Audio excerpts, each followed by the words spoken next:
People, life is hard. Life is very difficult right now. There's no question about that. And when life gets tough, you really just gotta hold your head up and do some work, get some tasks done, whatever you want to call it. I got my mouse, so we'll go ahead and get that plugged in. A lot has changed since the last broadcast. That's why I haven't done one in a minute. A lot having to do with cars. I got a car for myself, which is pretty awesome. Been doing some modding to it. You knew how much I was into that one. Alright, well, a bit of a couple updates here. Still doing the boot camp. Still doing networking. Networking has been going a little bit better. Nothing really spectacular. But it's been improving. It's improved since February. I think that was the last time I did a YouTube broadcast.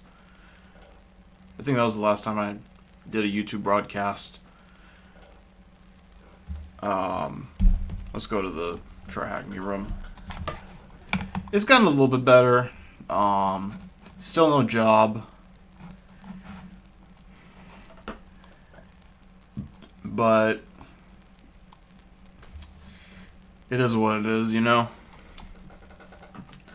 I do have something that allows me to make money. It's really janky.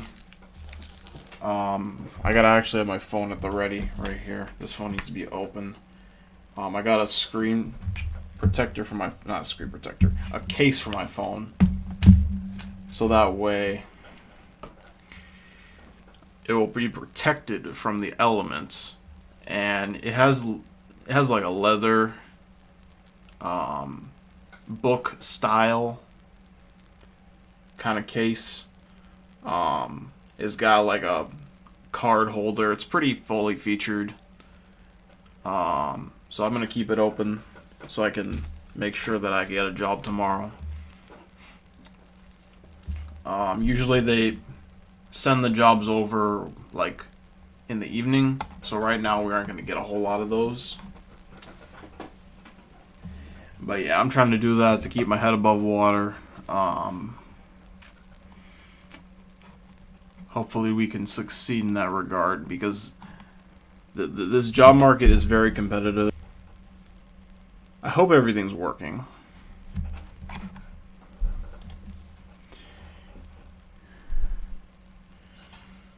I can check that. I think if I click on this, I can actually check. One of these two links does it.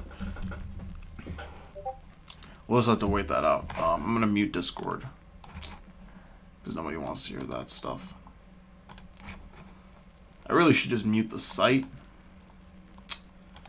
I'm not willing to make a commitment like that, but I probably should just mute the site, really. Okay, so browser's open. Let's check the YouTube and see if this is working. It's working. Is it green though?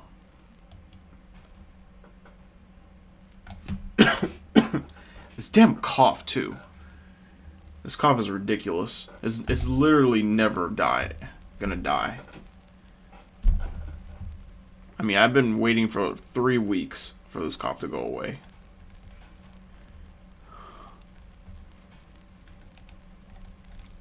Okay, let's check the stream health. It's poor. Yeah, whatever. As long as the video stream looks good, that's fine. As long as I don't get dropped frames, that's fine. I have some dropped frames, but it's not too bad.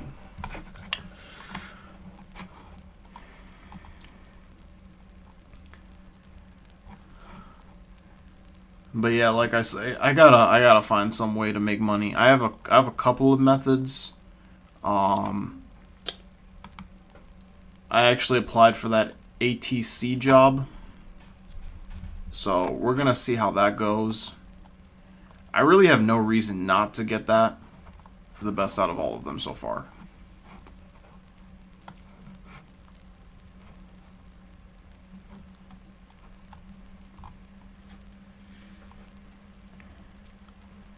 Also got like a remote travel agent opportunity.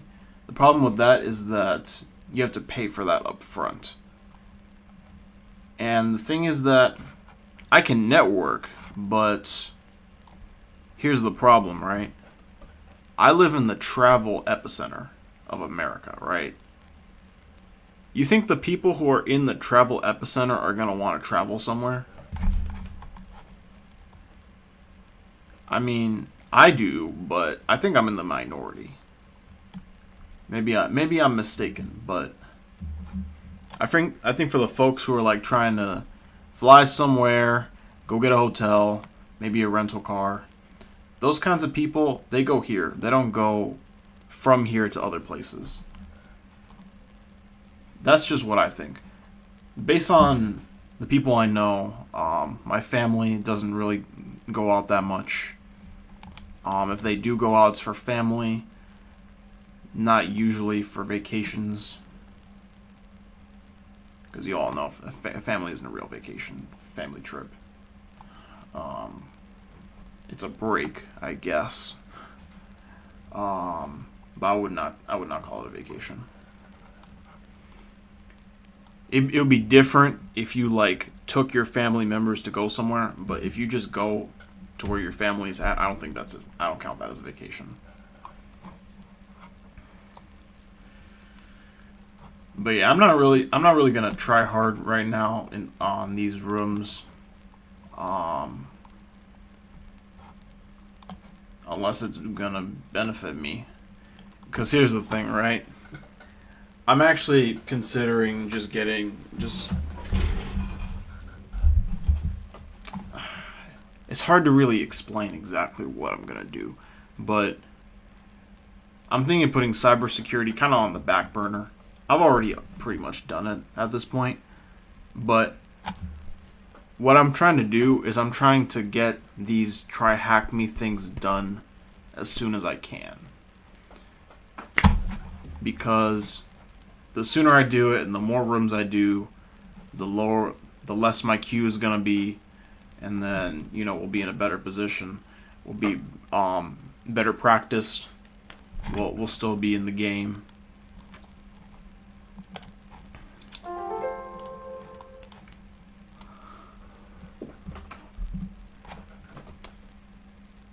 Um,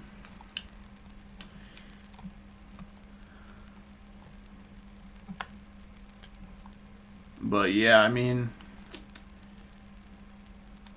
I've been really liking my car. My first car didn't have Bluetooth. It didn't even have an aux port. Like older cars had those, but mine was too old even for that. It had a radio. It had audio, like level changers.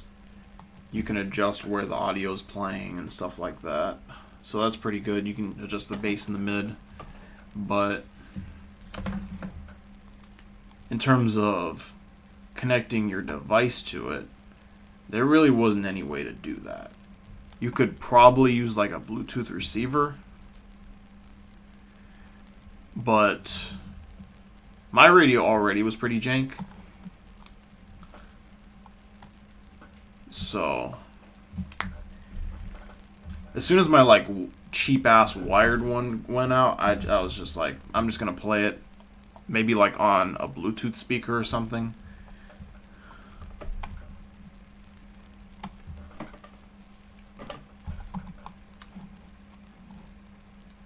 But the car I have now doesn't. I don't have to deal with any of that. I can just plug in an aux cord or Bluetooth, or I can use Android Auto on it, It's very nice in regards to audio system. So what is this exactly? Okay, this is cyber threat intelligence for files and hashes. So we look in this, we look in this, we look in this. So I mean, you look through the basic stuff here. That's all well and good here. Temp, program data, just the basic stuff here that I've already heard multiple times. Like, this is part of the reason why I don't really want to bother with cybersecurity very much anymore. You have to convince me if you want me to do your training course. I've spent already so much time training. Like, think about it. Then after that, I did even more training to get certifications. Okay, great. It's a refresh. It's good. But if after that I'm not ready, I mean, that's just ridiculous.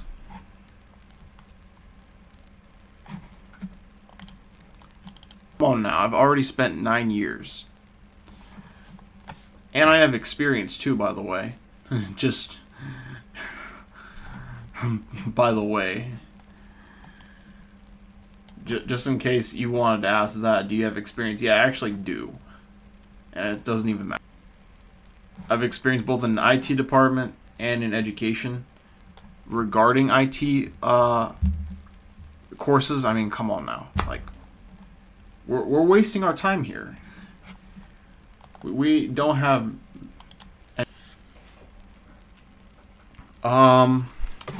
But yeah, it looks like some of these are a little bit deceptive here. It's out of place, but you feel me? I gotta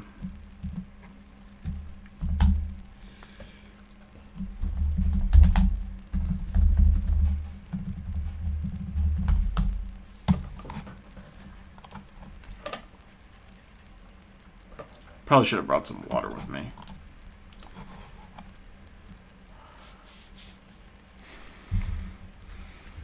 But yeah, so because of that, I've decided to take on substitute teaching.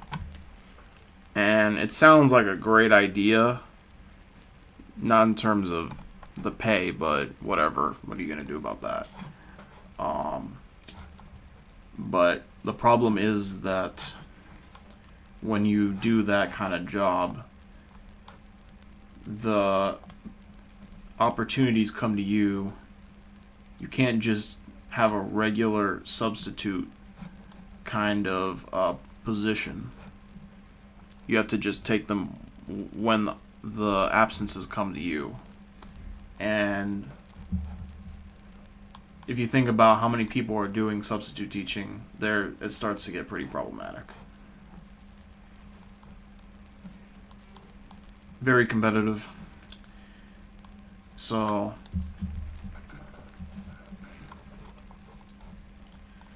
I'm really trying to get out of that kind of situation. Until then, I guess I'm going to be teaching kids. I guess that's what I'm going to be doing. But yeah, I'm going to be like that guy, that one car salesman who was like, follow up with your repeat customers. Follow up with your repeat customers to get referrals. That's what I'm trying to do.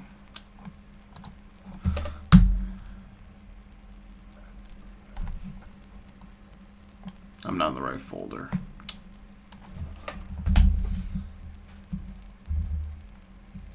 Oh, wait, no. Yeah, that's right. And then CTI. Yeah, there we go. Now we should be able to do it. Yeah, there we go. It's Ubuntu.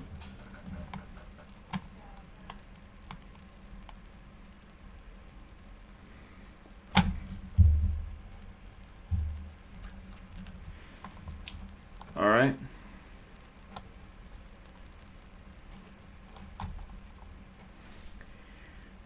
But yeah, I mean, my car's pretty cool. It's a saloon style. The audio is pretty good. I mean, for a normie like me, audiophiles will probably be snorting at my statement, but I'm just a normal person. I'm not an audiophile, so it sounds good to me. There's a couple of minor annoyances with it, with some tracks. I don't have to lower the bass like I did with the minivan. I literally had to lower the bass down to like -4 or -5. This one you can kind of keep it at 0 and that's fine.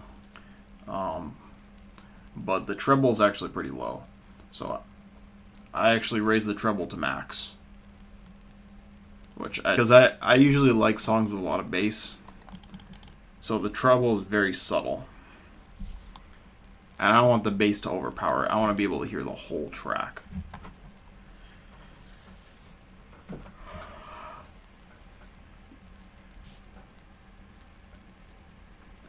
There's definitely a lot of songs I got on my list. Unfortunately, this car does not have a CD player. I could have gotten one. I could have gotten the Corolla. But the Corolla, I don't know, man.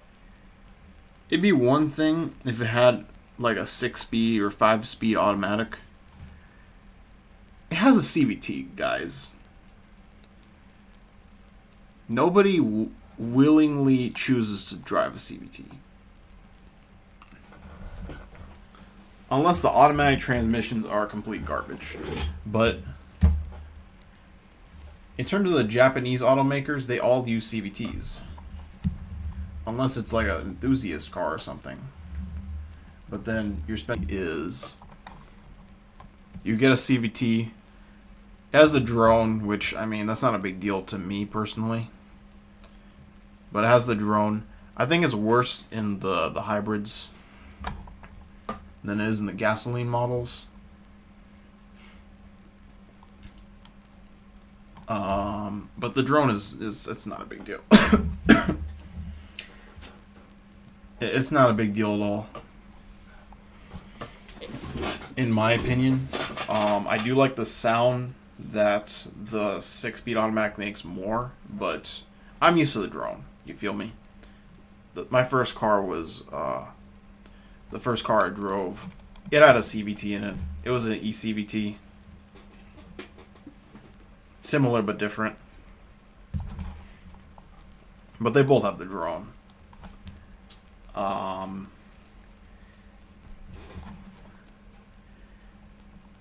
So that's not really the reason. The real thing about it is when you drive a CVT, you can't just use regular transmission fluid. If you're changing the fluid, you can't just use regular transmission fluid. That's one thing about it. If you use regular transmission fluid, because the CVT transmission fluid, it costs more. You gotta have, like, I think 2 cans of it, or something like that, maybe 3. I don't remember, but it's some stupid like amount of fluid that you have to buy, and it costs a lot of money. Check the car I have as a dipstick. Luckily, it does. It's a little bit cumbersome to get to, but it does actually have a dipstick.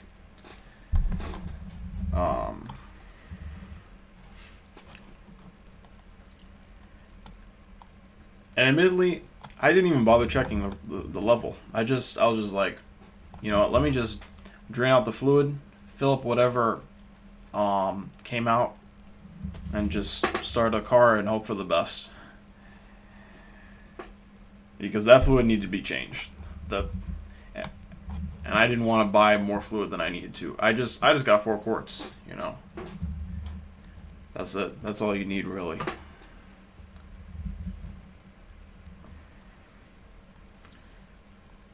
That's all you really need.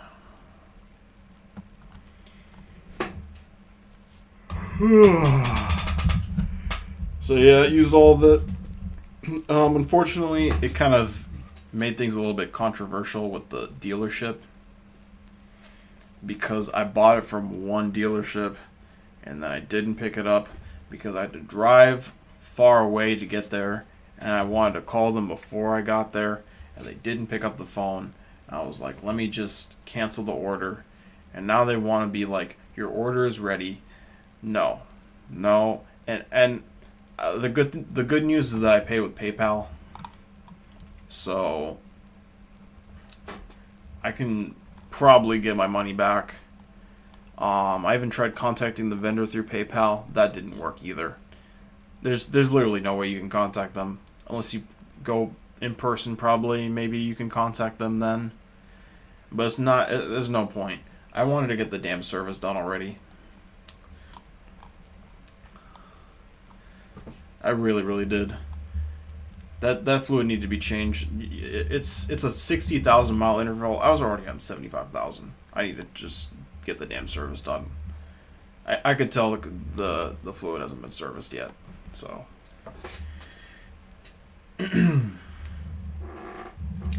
yeah.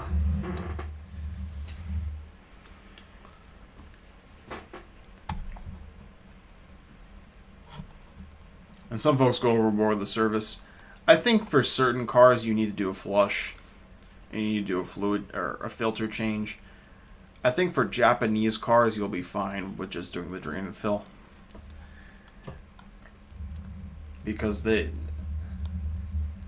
probably just like folks who drive those, they can't really drive it like psychopaths.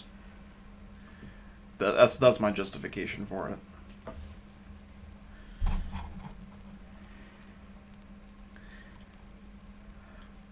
But yeah, I changed it. It shifts pretty good. About the same as before.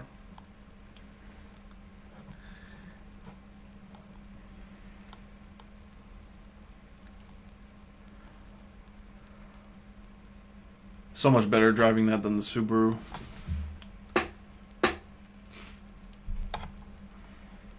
The Subaru Hybrid from 2015 is an absolute just a joke. It's one of like my least favorite cars to drive. I like the minivan more than that one.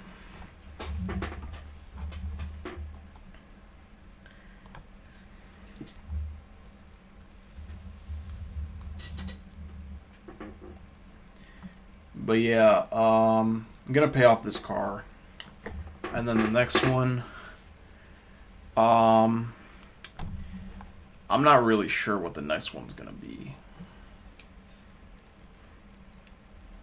There's a few ones that I'm looking at. A Nissan Z would be nice. An Acura Integra Type S would be nice. But they're not really like, oh my god, this is definitely going to be the one, you know. I think only time will tell which one I'm going to lean more towards. Like, for example, what discounts they give, what add-ons they have to, like, complete the vehicle, packages or whatever. The Integra has the advantage on price, but if that's pretty much all I care about is like, what's the infotainment system like? Okay, what's the and what does the outside look like? And does it have cloth seats? Because if it's wait, what do I do with this? Oh, I guess I'd take the hash and put it into virus total. But yeah, I'm not saying I can't deal with it, but like at this point, for a long term kind of thing, I want to have cloth seats. If we're talking about a car that I'm going to keep for years and years, I want to have leather seats. Cloth seats are like maintenance free. One of the few things that are maintenance free.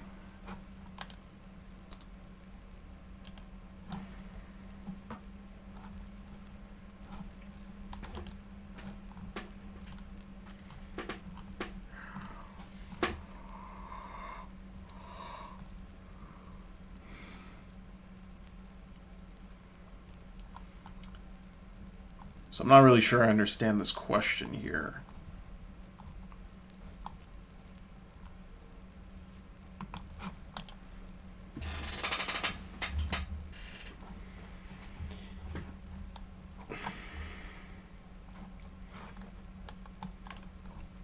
But yeah, I really like the infotainment system.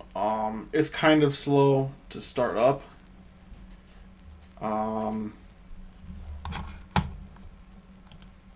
The navigation.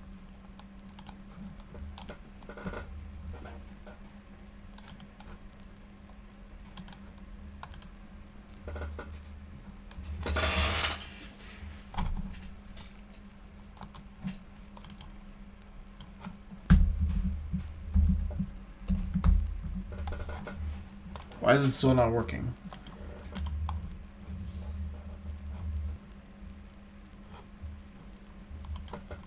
Like, I'm doing it. What is this? What is this? Can someone help me out here?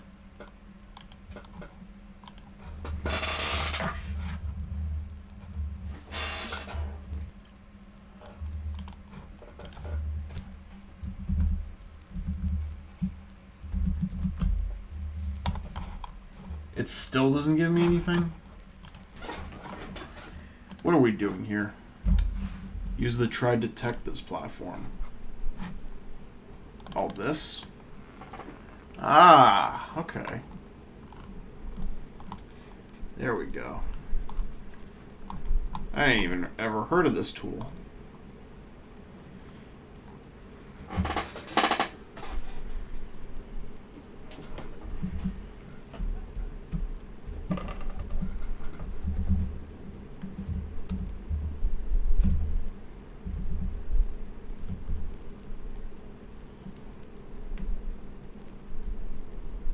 Alright, let's use this.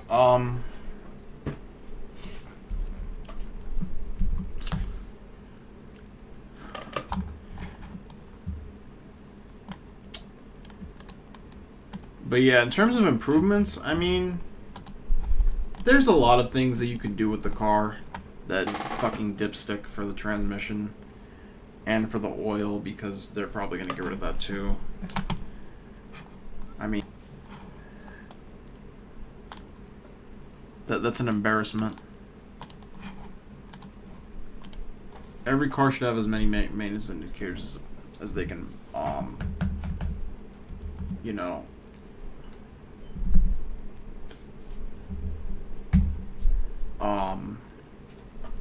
possibly carry, because they have the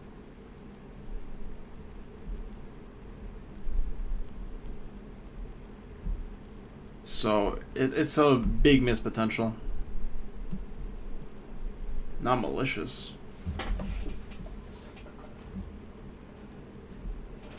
Who said it was not malicious?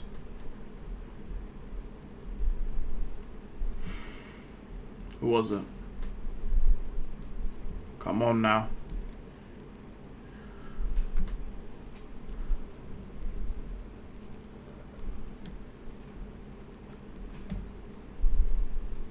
Oh, wait, that's the wrong file. Whoops. Okay. We'll go ahead and put the right file in.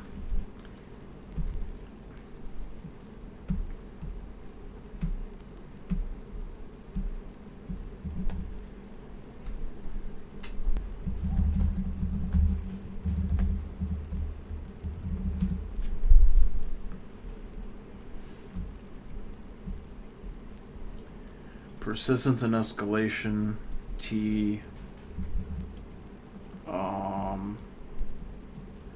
Oh wait, whoops. They want me to actually look it up. DLL side loading, never mind. Okay.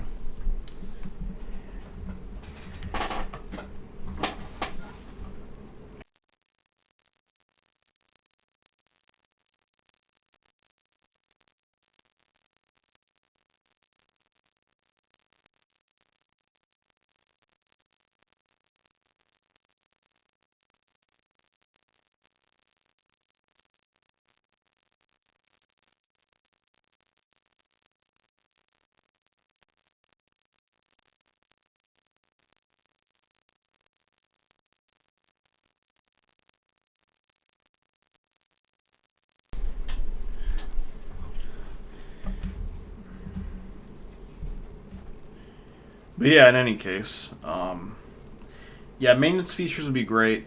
Put on the infotainment system. Just plop it there. You can also use the screen on the dashboard. My car doesn't have that, but most cars these days have that. So just put it either there or on the infotainment. Gas mileage is nice, but you can do a lot more than that.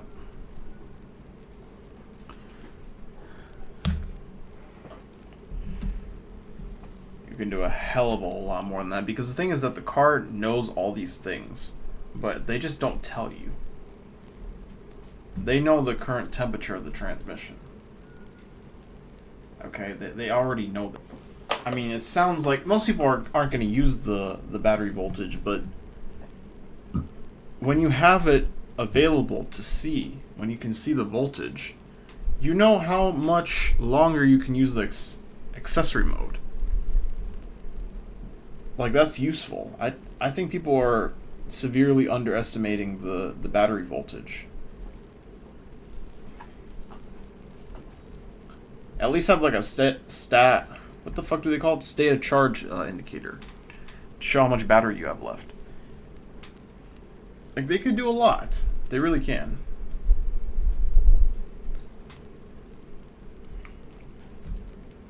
But like, in terms of features, we already have all that. We already have all the safety features we could dream of at this point. So there's one thing that I really wish that they would add. Kind of like a self-driving thing, but that kind of defeats the purpose. You know, we get a driver's license. Why do we get a driver's license if the car is just going to drive? And even if it did work, it's still not perfect. Like, there's a lot of problems with self-driving.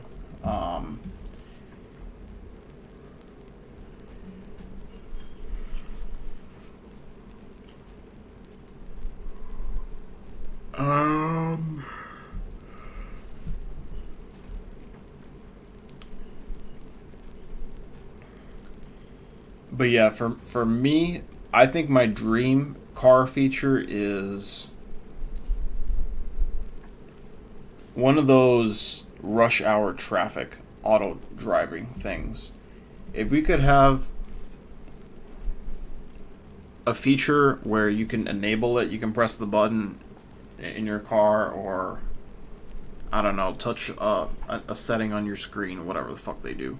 I mean, I would prefer a button personally, but we all know how these automakers do it. They always mess everything up. That was very easy to do. And we have something like that. We just press the button, and now the car is automatically maintaining distance between you and the car in front of you. And whenever the car in front of you moves, your car moves. It's a very simple, I think, feature to implement. And I really think that it would go a long way.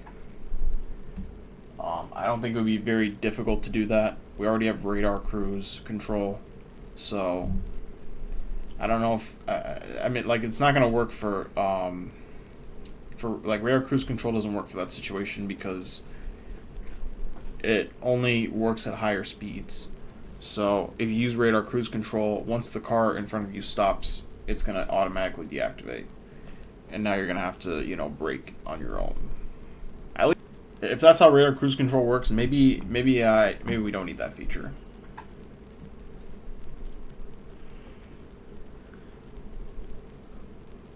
But yeah, I've yet to try radar cruise in rush hour traffic. I think it would be pretty interesting. That's the only time I would ever use like a Tesla sort of self-driving feature. Because at that point, you really don't need to pay much attention to the road. Nothing is moving quickly. Even if things are moving quickly, there's nothing you can do about it. The only time you really need to pay attention is if, like, there's an emergency or something.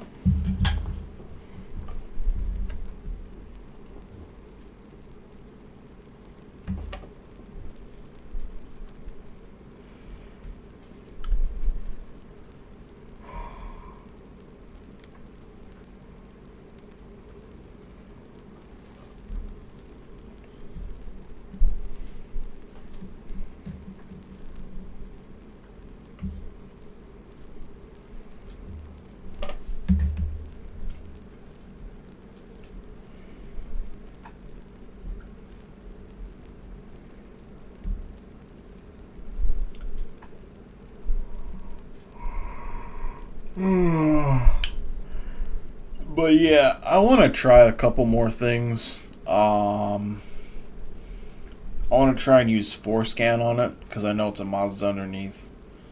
Like, it's technically a Toyota Scion, but I updated it. Now it says Mazda on it. Now it has a Mazda screen. So it's pretty much a Mazda now, but it just has like a Toyota badge on it.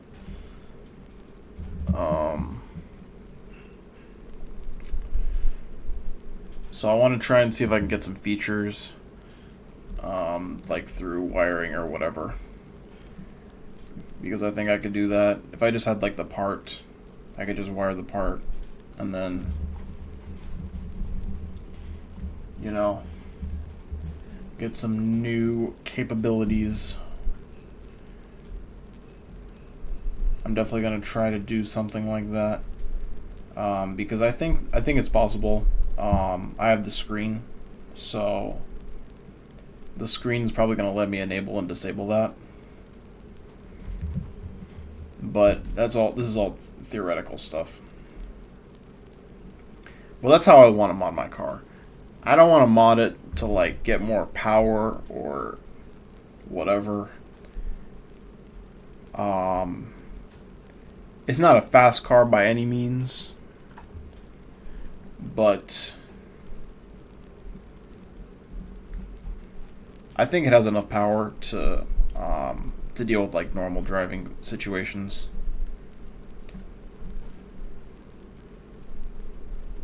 Wasn't there like a thing that? Oh yeah, tags right here. Okay.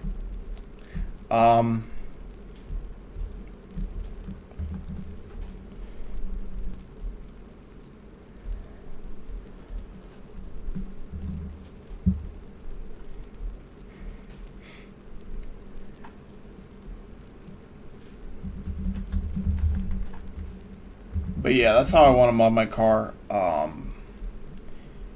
I don't really think there's much I can do with Forescan, but I'm still gonna try it. I've already tried using a cheap Amazon cable. It didn't really work. So I got a slightly more expensive one. Gonna see if that one works. Gonna do a few things. Really, I want to use it for diagnosis. The Forescan stuff. Because I don't think, enabling new features, I don't really think I'm going to be able to do that in Forescan if I can't already do that within the infotainment.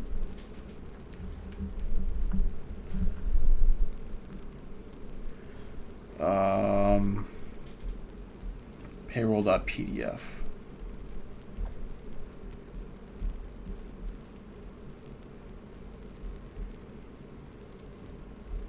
Let's take a look at that.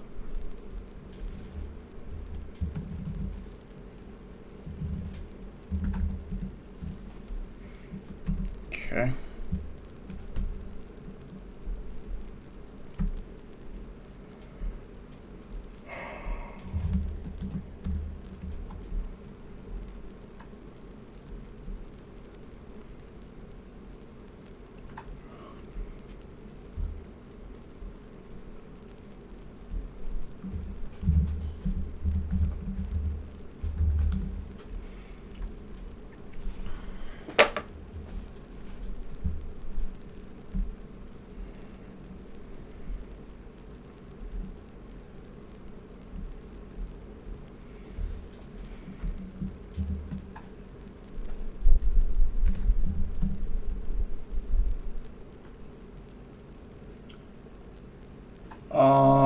What is this? Oh, there we go. Okay. Okay, there we go. Now we got rid of that. Yankee.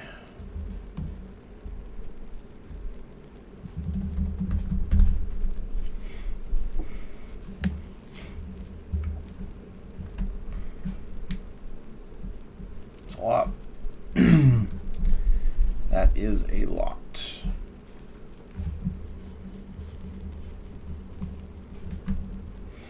Alright, now we go into challenge.bin. Is that in, grab this.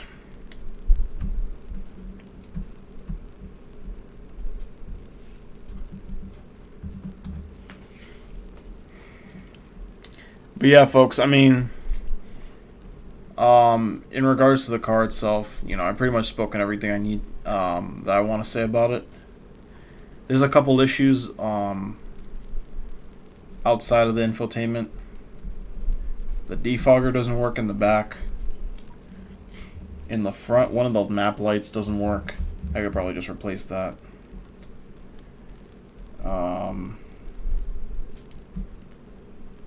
Outside of that, I mean, I thought the tire pressure light was having issues, but it actually wasn't. Believe it or not, the issue with that was the door jamb sticker did not have the right pressures. I don't know how the frick that happened, because that's really strange. I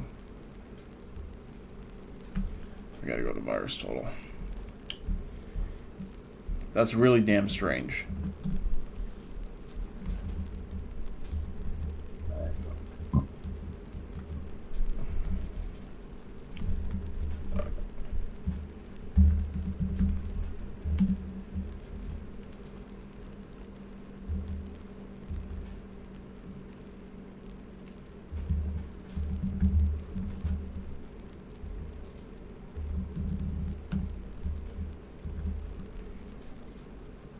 I don't see it here.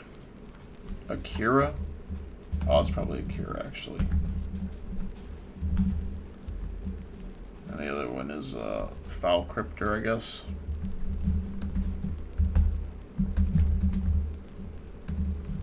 There we go.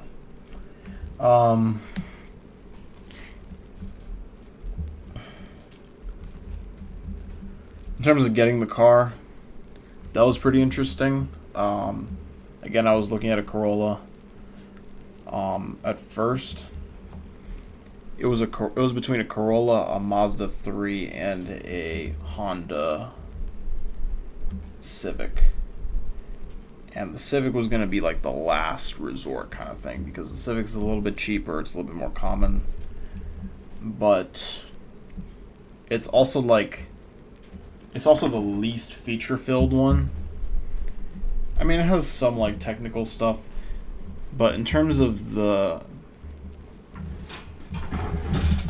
what you can do with like it doesn't have an aux cord.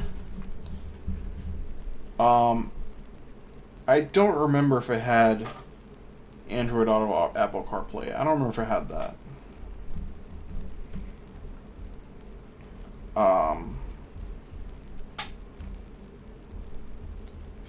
But it has some interesting features. I wasn't really interested in them.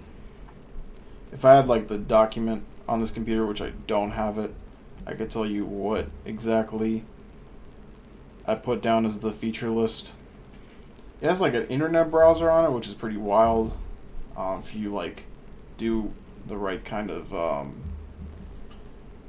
cheat code for the infotainment, you can pull up an internet browser, which is crazy.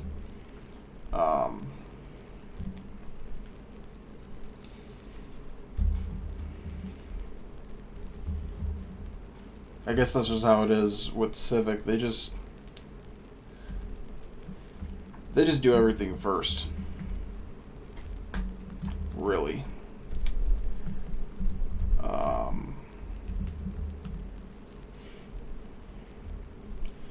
And the text file dropped during the execution of malicious file.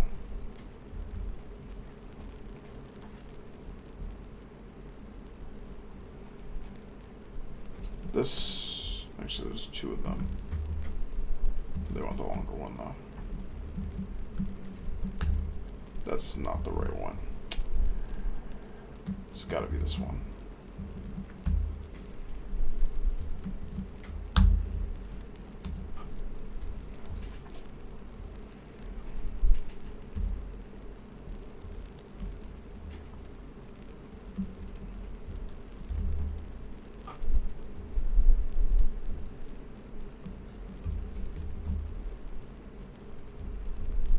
Almost done.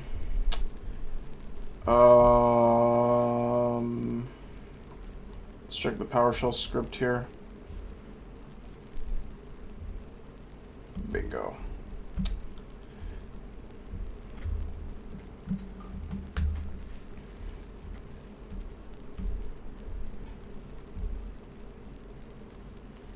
So I was looking at the Corolla. I think was like the Corolla was really in second place. Mazda 3 was in first, but Mazda 3 was a little bit more expensive than the Corolla and the Civic. So like the Corolla was like in the middle. As I was driving the Mazda 3, I was kind of like, honestly, I would be fine with the Corolla because I would save a lot of money, and the features that I would miss out on, they're not really a big deal. So, on top of that, well, actually, the color.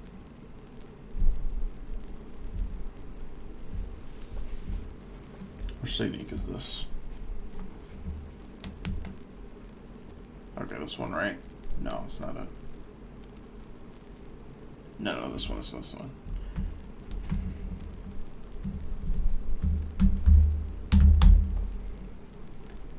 May not be in English?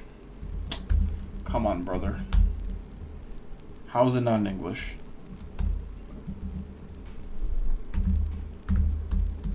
This is what okay. This is who I am, bro. Come on. Let's get it. Oh, shadow copy, is that it? 1490. Occam's razor. Thank you.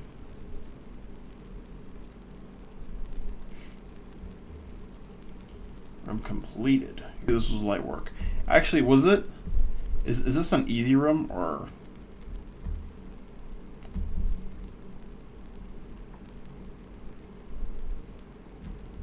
Or not?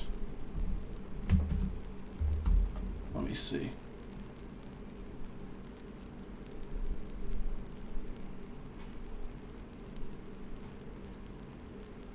Okay, it was a level 1 room. Okay, whatever. My skills are skyrocketing from an easy level room. Okay, whatever. Forget you, TryHackMe. Gonna do more thread until here.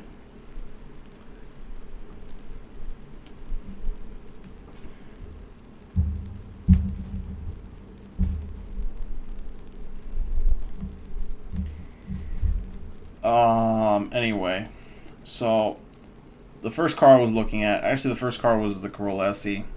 And that one really didn't like give me any sort of impressions on it because it was the SE. It wasn't really the trim I was looking for, but it kind of gave me like a good idea of what the features were. So I pretty much was just looking at like what features it had, which ones it didn't have. I wasn't actually gonna buy that one. It was just because it happened to be close to another dealership, which I was doing a related activity there.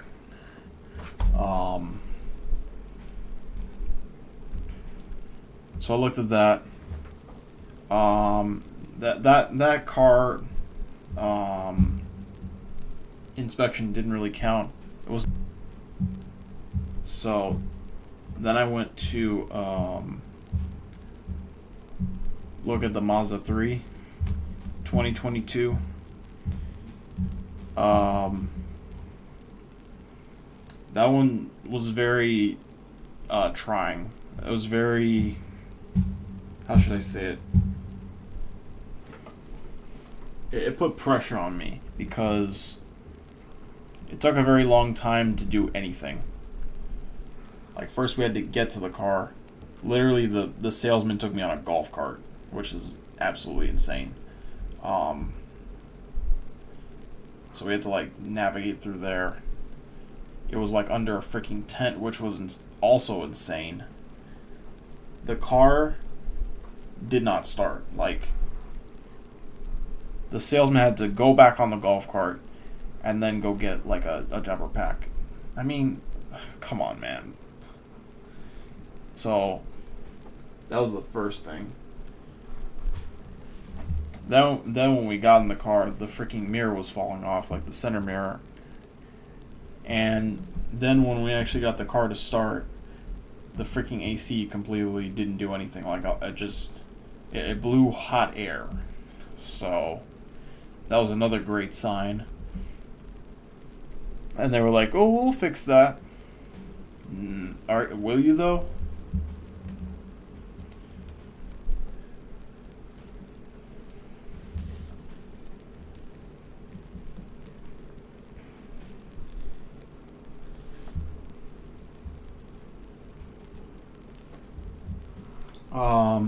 The thing about the AC is that it's very complicated to diagnose.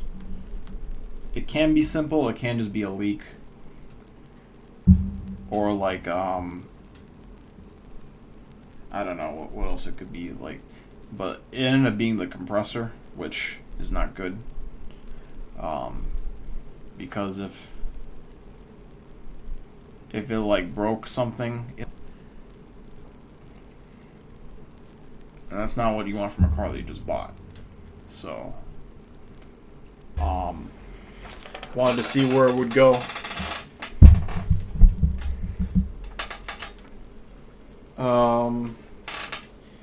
But the one savior for buying that piece of crap car was the bank, actually. Because I wasn't approved to have enough money to actually go through with the deal.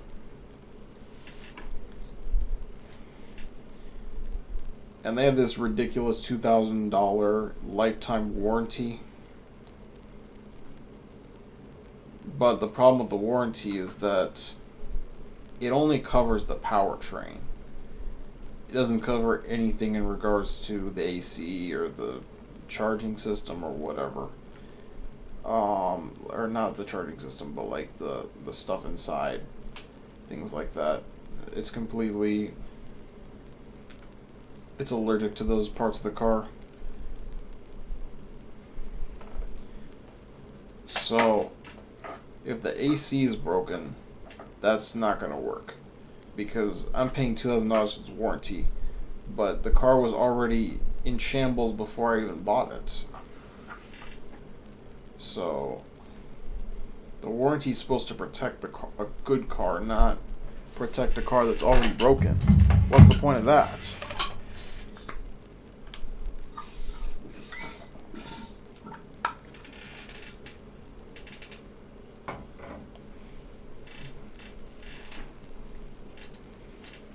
And then on top of that,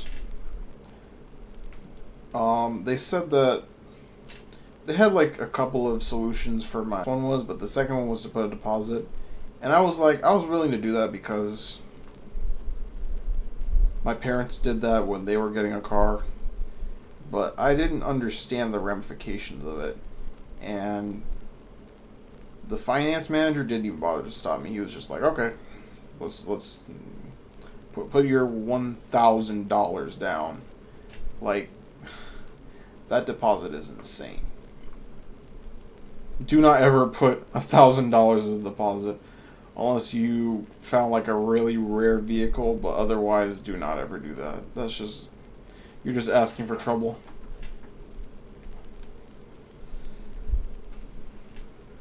Because now they have $1,000 from you, and they didn't provide anything for you in return. It's pretty much just you giving your money away to them. And it's ridiculous.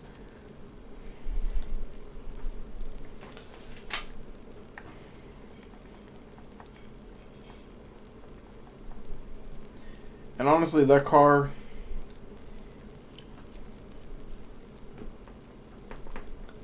the key wasn't very impressive. The color was not very good. It was silver. Not the worst color in the world, but it's not really even like a mid-tier color. There's like, usually if you want a silver car, you would get like a Lexus or something.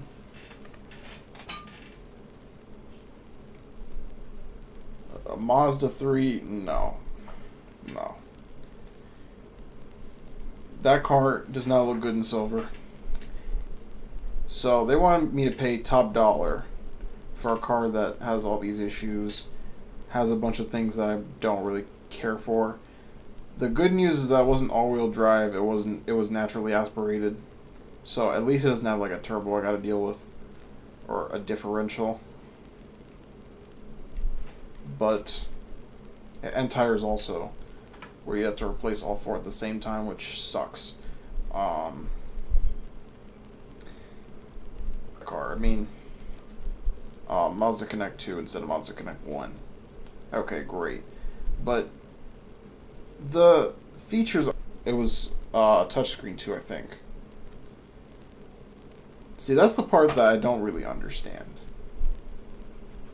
That seems to, like, give me conflicting results. You get a Mazda 3, or you get a Scion IA, and or something, some other car that's similar, and they all have a dial knob. Okay, they all have that. It's great. It works beautifully. But some of them, they say they have a touch screen, but when you touch the screen, it doesn't do anything. But you see other sources that tell you, oh, that it doesn't have a touch screen. You have to use the dial knob in the middle. So, which one is it? That's not the case either, not for my vehicle. So I'm just wondering what the truth is. Like, was that a feature that they added from on a car-by-car basis? Because it did something.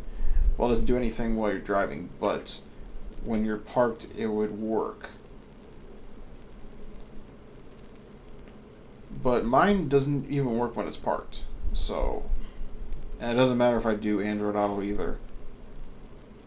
Nothing allows the touchscreen to work. Even if you go into dealership diagnosis mode, or whatever you call it, test feature mode, even that doesn't let you use the touchscreen. Like, I had to use the dial in order to do the update, which I'll talk about later. But anyway, I didn't really mess with the infotainment system that much. I didn't really care. I just wanted to make sure that the car was in good working condition. I did make sure that Android Auto worked, because if that didn't work, then it's kind of pointless to get that one instead of an older model.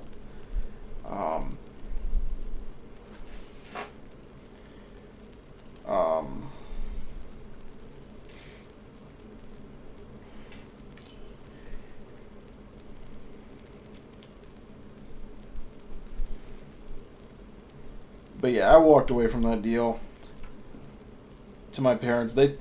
My dad told me to sleep on it, and I was like, it couldn't hurt to do that. But I was really ready to sign.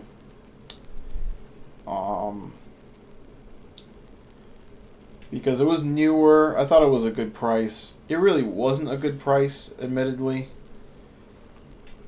You could get a Corolla similar year for a lot cheaper than that. Corollas are extremely common. The 12th generation one. Very common model to find. What is this?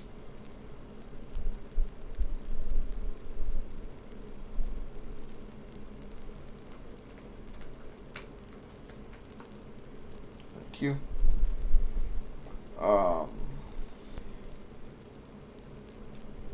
Now, in my opinion, the 11th generation Corolla is kind of overpriced, because it's actually a similar price to the 12th generation.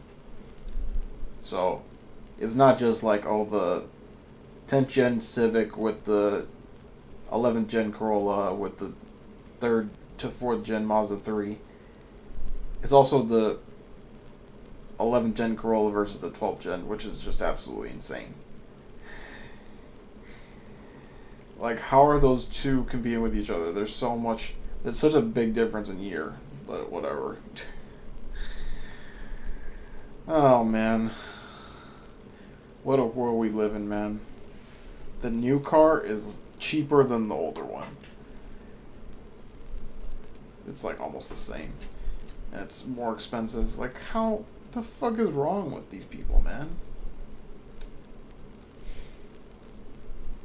But I didn't want the newer one. Even though the newer one wasn't that bad. An aux cord either. It did have USB-A if you got the older one. Toyota infotainment, which is cringeworthy.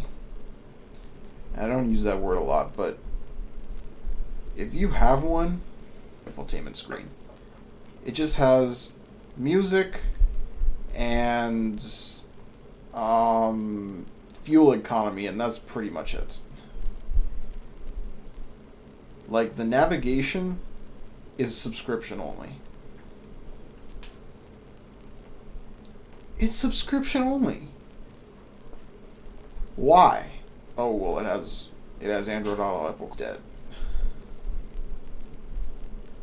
What if I don't like using Android Auto, Apple CarPlay? You know, what if, like, I want to do something on my phone? Wow, like, there's so many reasons. Like, what if, at least with the one that I have, it takes over the audio. So you can change the audio, but you can't use another Bluetooth device, even though it's wired. Can you believe that? Like, it's wired. What's the point of having the wire if the wire doesn't allow you to... It's just so strange, really, really, honestly.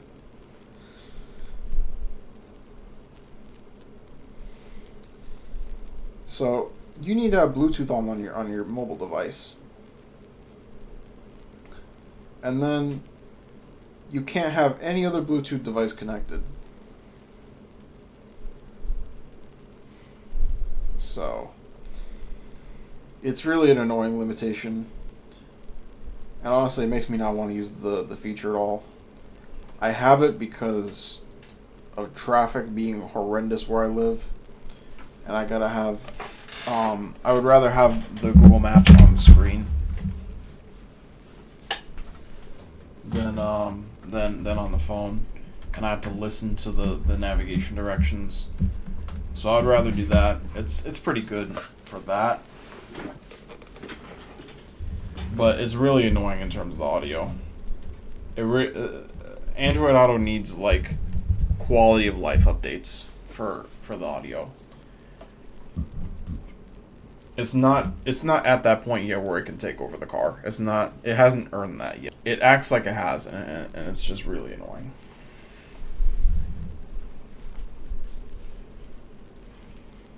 There's not really much you can do. I mean, maybe in, like, other infotainment systems you can do something, but I honestly doubt it. You just have to deal with it.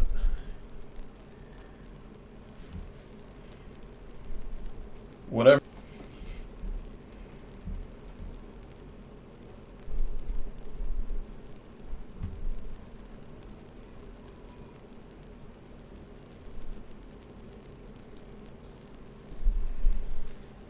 And you might think, well, you know, you can work with it. You can figure out instead maybe it'll work better.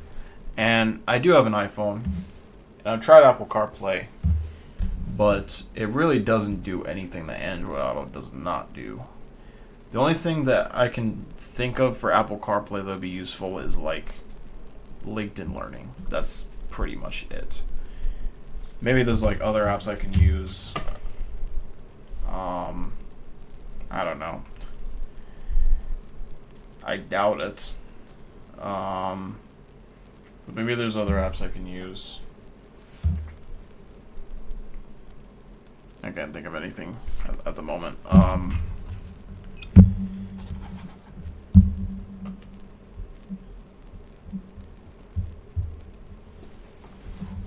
they got something. Oh, Hialeah Gardens? Dang it, that's so far away. That's insane.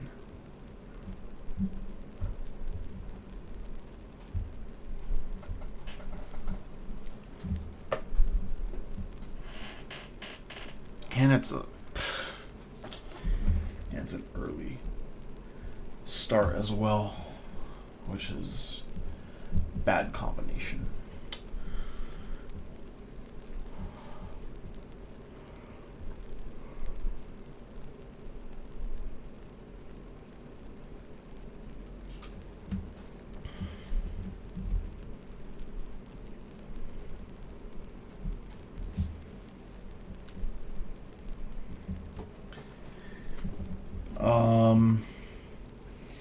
But anyway,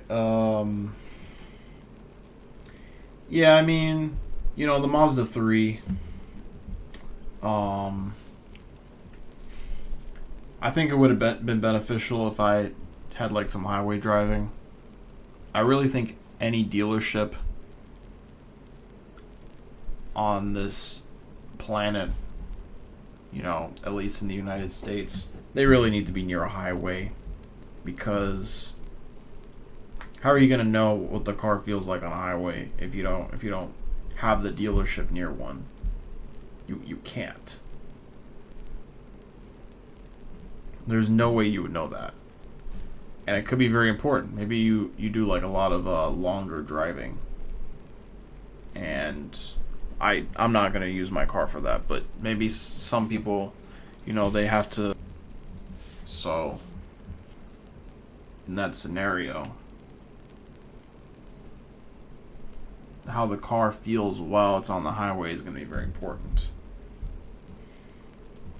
So any dealership that isn't near a highway, for me, that's a negative.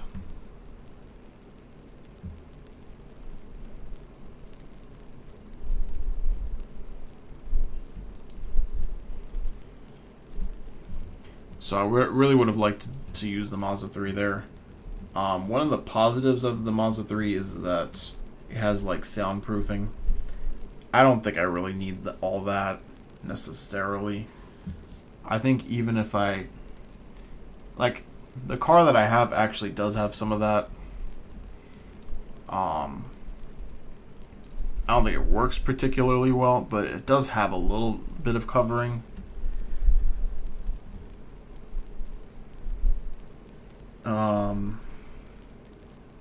3, 4.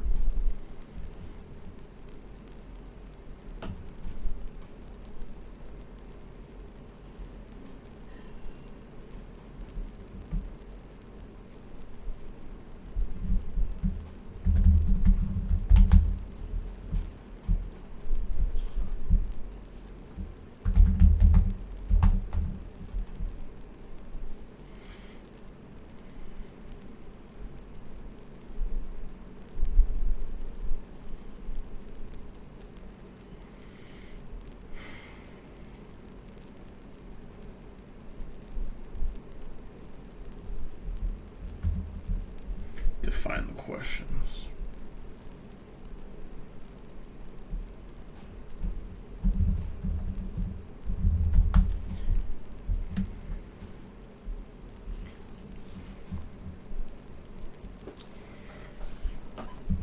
But yeah, that was the only Mazda 3 I looked at. After that, it was pretty much all Corollas. The credit union that I was working with found a lot of them that had deals on them. Some of them were better than others.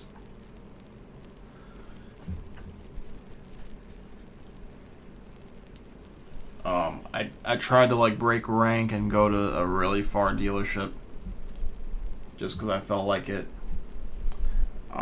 And that one worked out horribly. I mean, you wouldn't even believe how bad that was. That dealership was probably one of the most like hostile dealerships I've ever been in. But they didn't really do a good job. They just had this air of contempt. This aura and energy of contempt.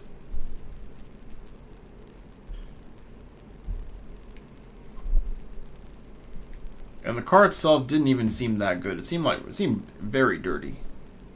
On the outside anyway. On the inside it was probably okay, but I don't even know why I went to that dealership. I was just curious, really. It wasn't even the trim that I was looking for. That's the thing. When you're young, you don't really know what could happen. Like, what is really out there. Like, there could be new listings that come up that weren't available before. And then those are, like, better deals than what you were already looking at. I just assume, well, it's inflation, so of course the deals are going to get worse. Not necessarily, actually.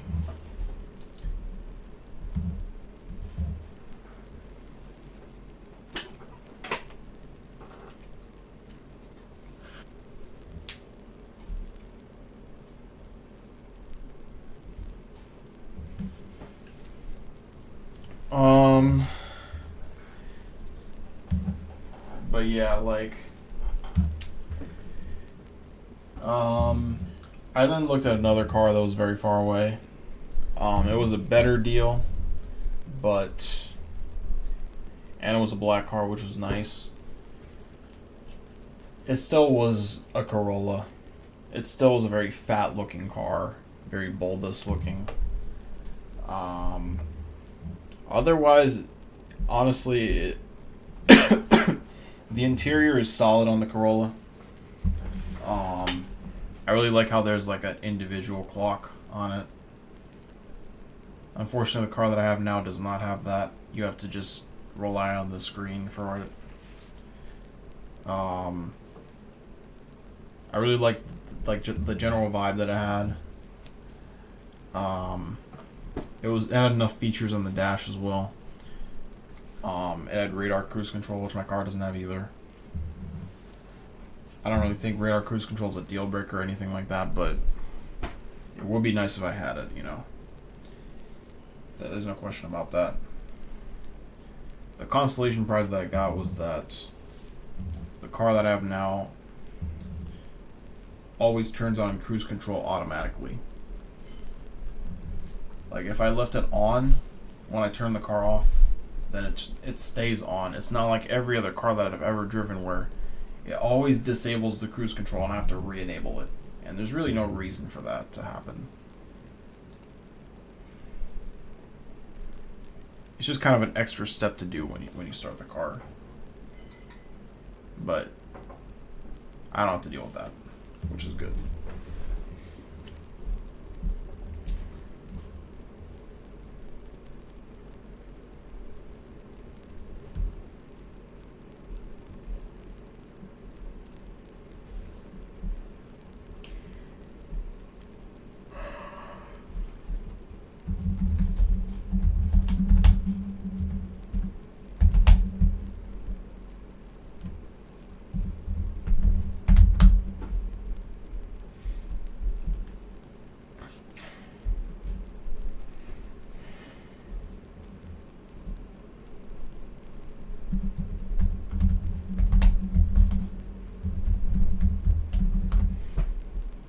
Alright, we're finally doing something.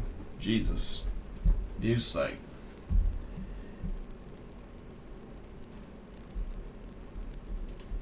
What was the source email address?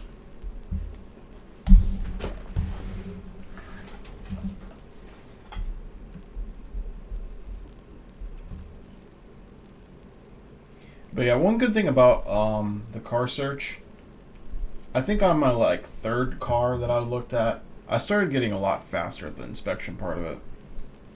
Because I had this whole like CrisFix inspection thing. There were some other like things that I found online. It wasn't a fully complete inspection because I did miss a couple things on the car that I have now. Mainly the defogger. So I still have to add that to the inspection sheet. It's actually pretty important if you're going to leave early to go somewhere. If you're not doing that, it's pretty much useless here in Florida. It doesn't do anything because there's never any fog except in the early morning.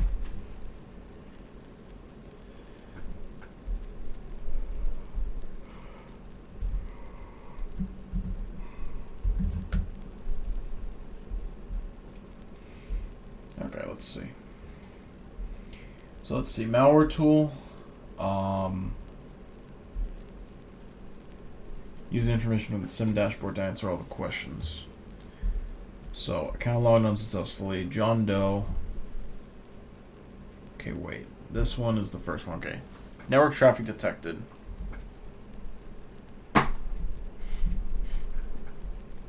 Email received from John Doe, which is here. I guess this guy. The user victim logged into the account. So he downloaded it. Okay, malware tool. It's definitely malware.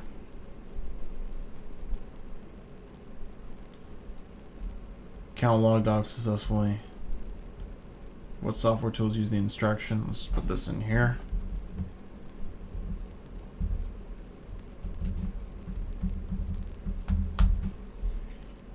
Threat actor email address, we already have that as well. Threat actor extraction IP address, that's this one, pretty obvious.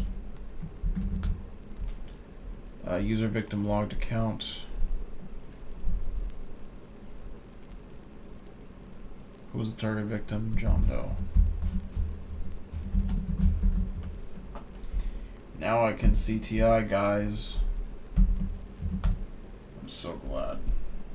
Good work, me. Your skills are skyrocketing. You've joined the Silver League. You're already in the race. Complete another activity to move up the rankings. Oh, really? Okay. That's surprising. Maybe they changed the way that works. Let's take a look around here.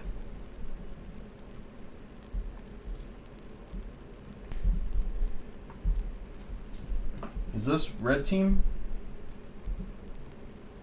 I'm trying to figure out if this is red team or not. Explore the world of pen testing? No, I'm not doing any red team stuff today.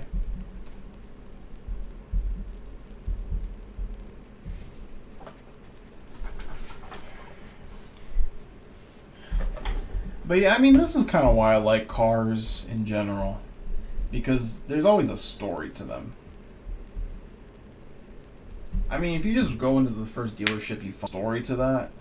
But if you're looking for something like a little bit more than that, like there's a story to that, you know? If you have, but they're not. So there's always a story involved.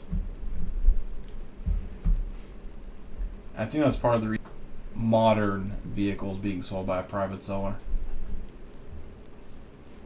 If it's a newer car, it's not going to be sold by a private seller, because if it's a newer car, they're going to want to keep it. They're not going to want to get rid of it,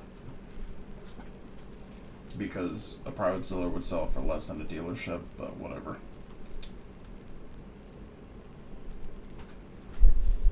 That's just the world we live in.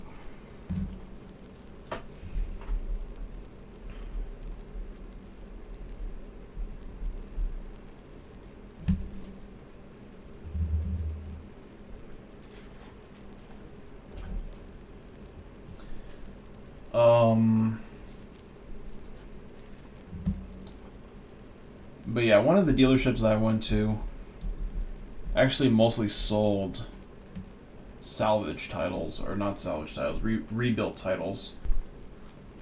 Like if I were to go to the website here, because I'm just waiting for this to work.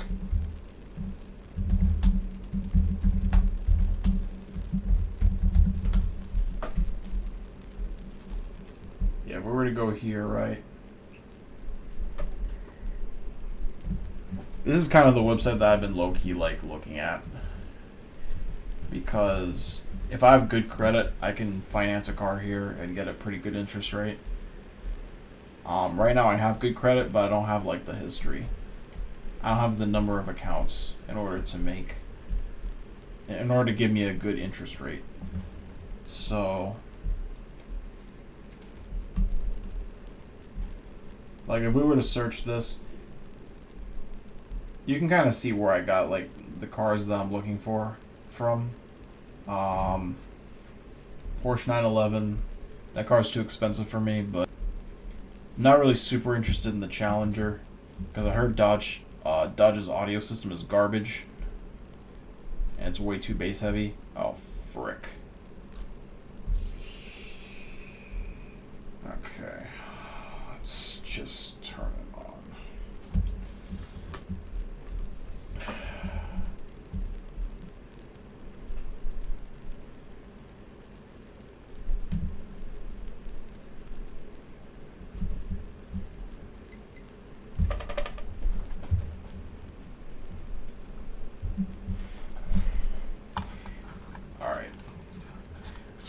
I haven't been using this mouse the whole time, but whatever.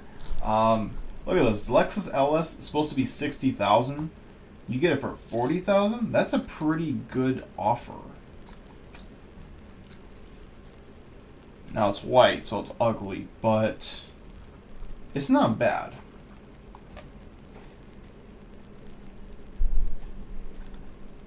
Of course, something like a rebuild title.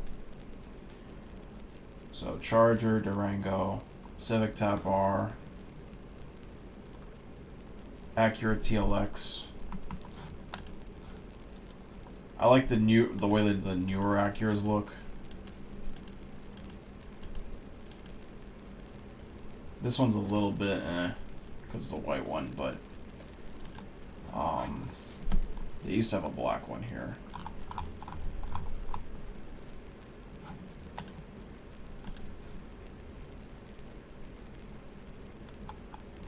They have a Ram here.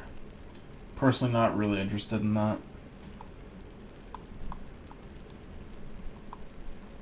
Anything that's Stellantis, I'm not really interested in.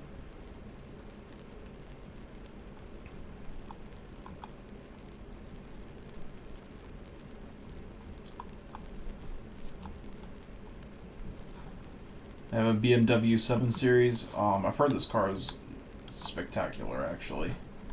It's not really that bad in price either. It's a 2019. How many miles does it have? That's it? Bro, this is actually a pretty good deal. It's black?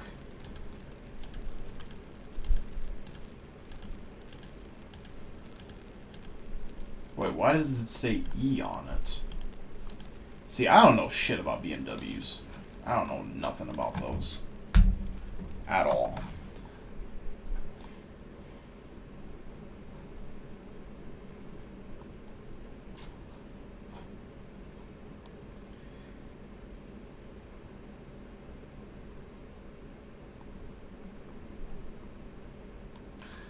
Alright.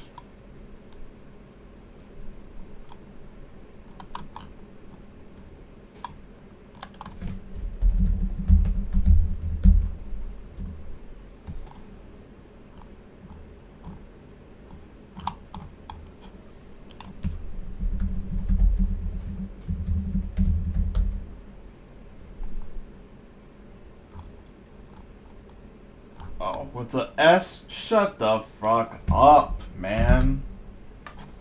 Because they're British? Get the frick out of here. I lost my signal. What happened?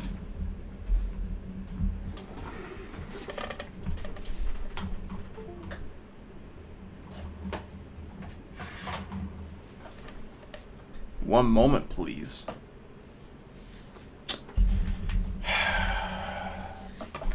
Oh God, oh. Welcome to 2026.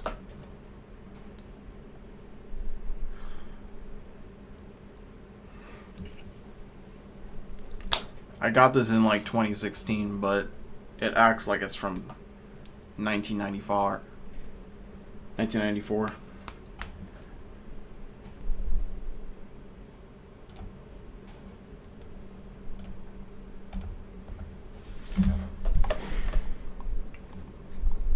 Whatever. Oh, wait. I remember what I need to do now. I need to go into configure video. Yeah, get some act right.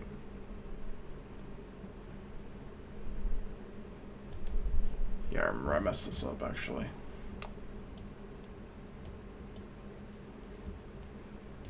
Okay, it's still Struggling. There we go. Now it has the video on the Elgato application. Okay, now it's not used by another application. Now you have no excuse.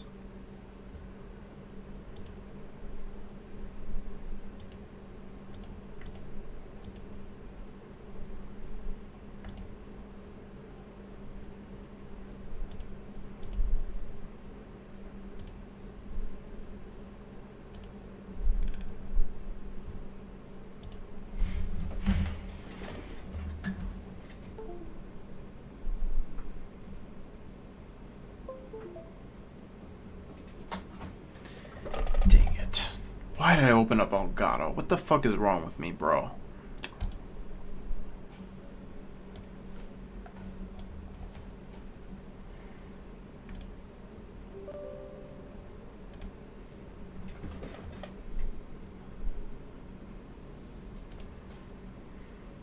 More stuff. But in this regard, I wanted to actually be able to do it because I think it would release the lock that it has for the device. At this point, it's really not doing very well.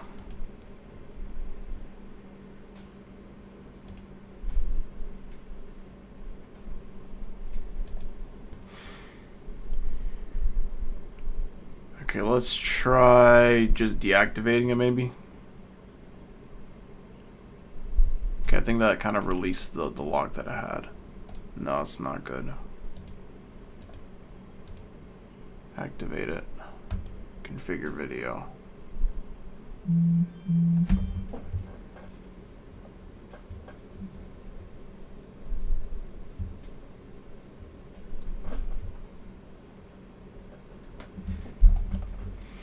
One moment, please.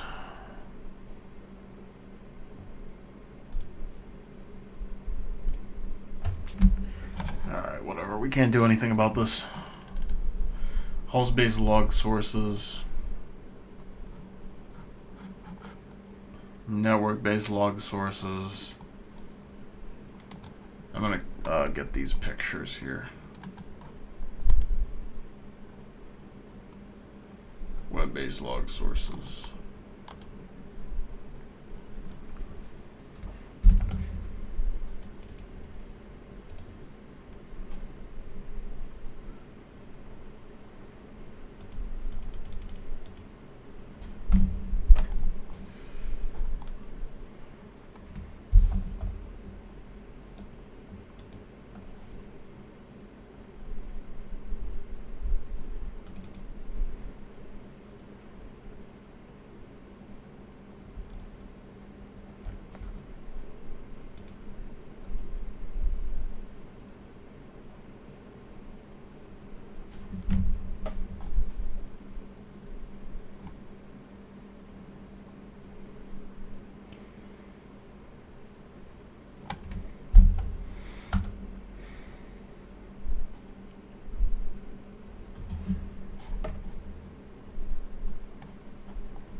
I'm sweating bullets trying to get this to work.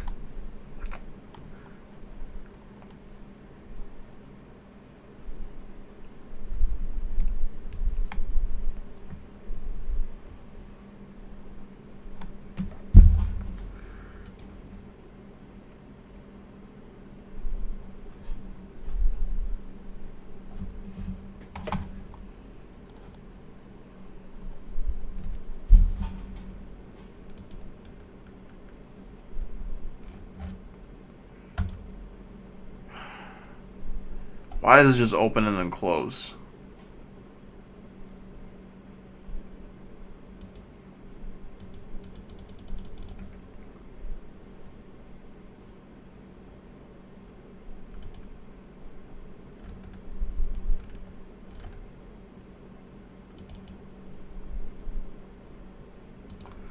Okay, better work this time.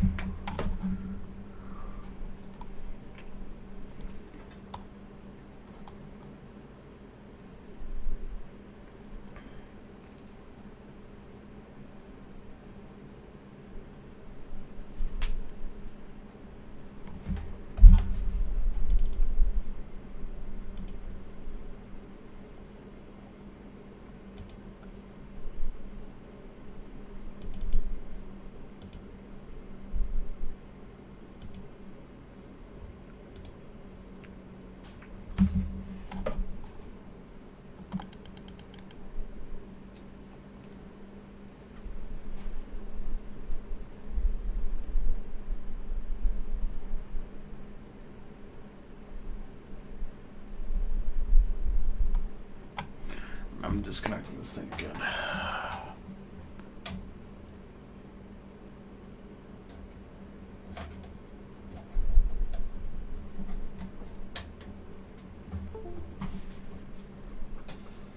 Alright. It should show nothing now. It should not say 1 moment, please.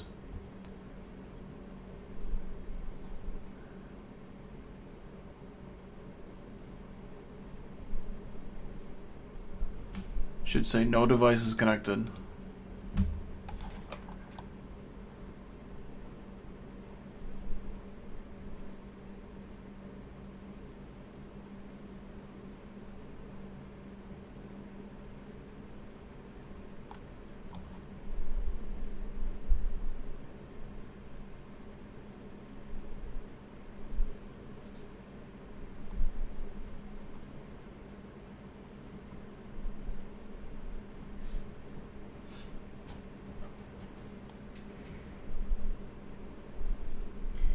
What is the process of converting logs from different formats into an easier format or whatever the crap?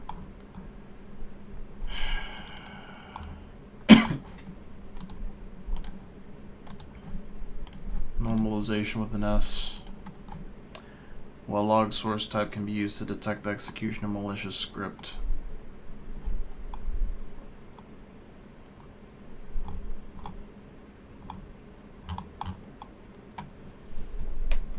Probably host-based.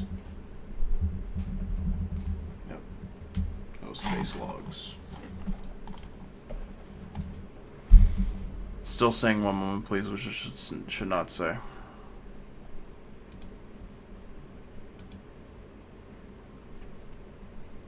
Okay, it's still closing. It shouldn't close.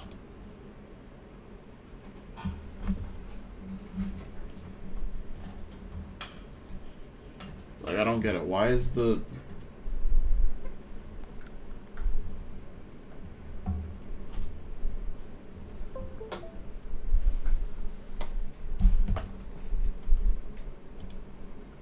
Why is the dialog box showing that there's no devices connected, but the screen on the stream is not showing that? Okay, whatever. That was weird.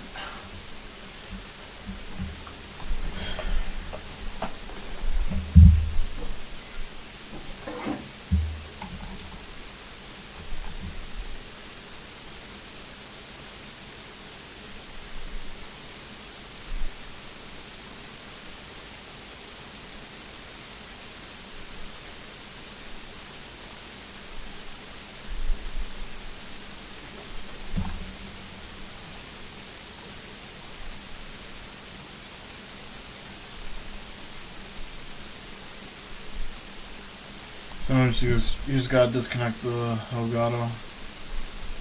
Try and get it to unstuck itself.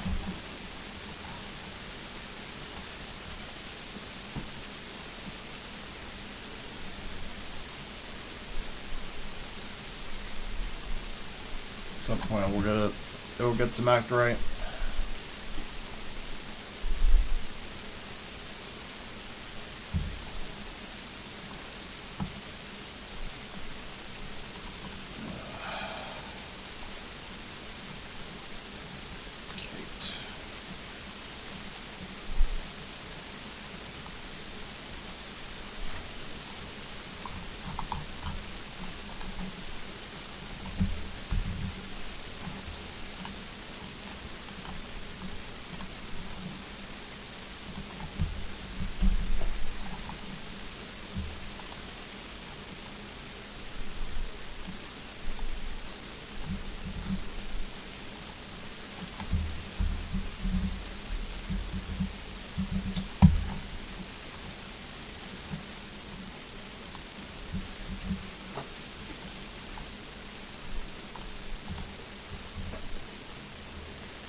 Suspicious network connection.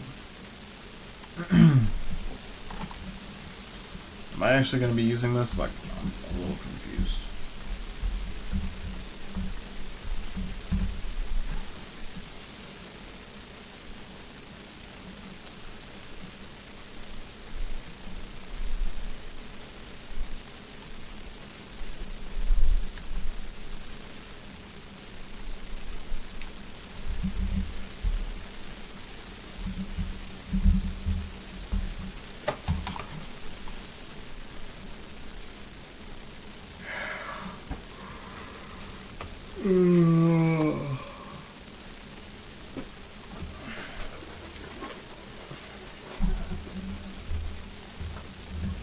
I have the fan running on full blast and I'm still cold. I'm still hot right now.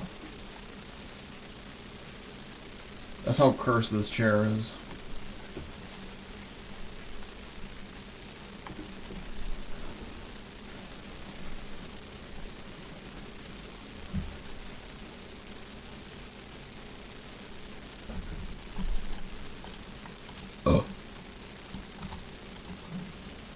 Once I get a proper job, I'm gonna fucking replace this chair.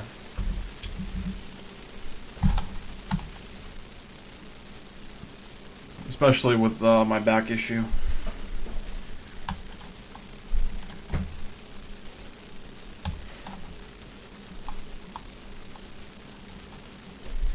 Either that, I'm gonna get a standing desk.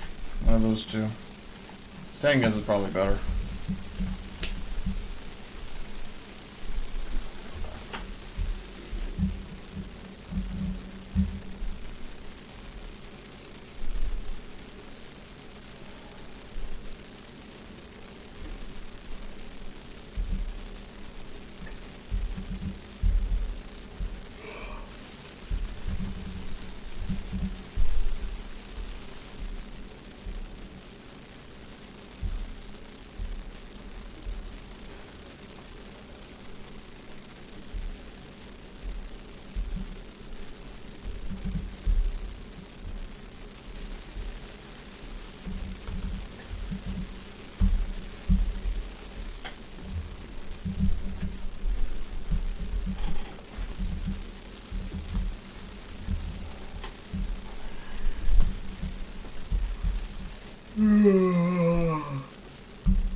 Splunk Index Task 4.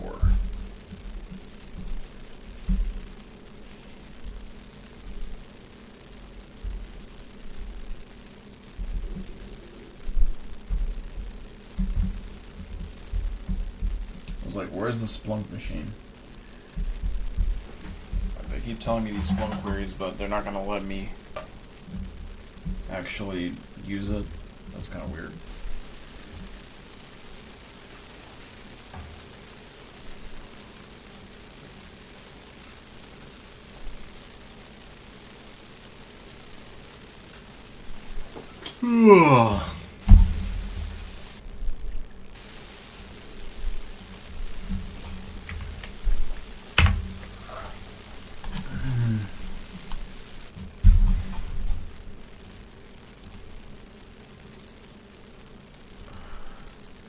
Yo, it's only been 2 hours, but I'm already freaking tired. That just shows how like done I am with this freaking cybersecurity stuff.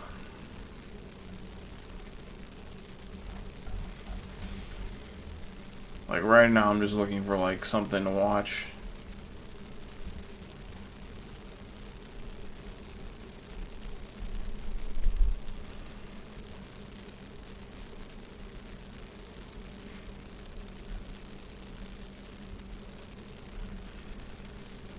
It's so funny, like, I search for videos when I'm at the dealership. I search for videos while I'm streaming and I can't find shit. And then as soon as I leave, I find, like, a whole bunch of shit.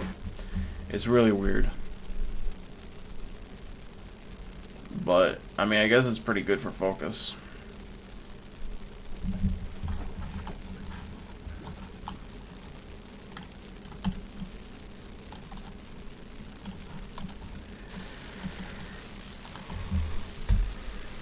guess it's pretty good for focus.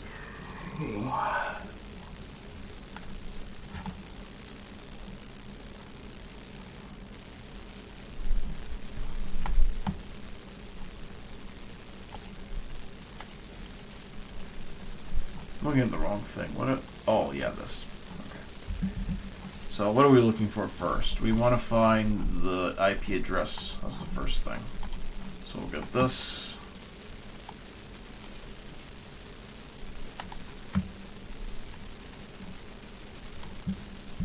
I like these queries because they have tables, which is nice.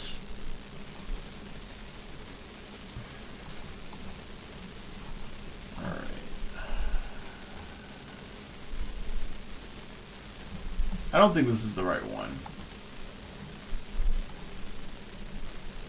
Oh, because I forgot about this. Okay.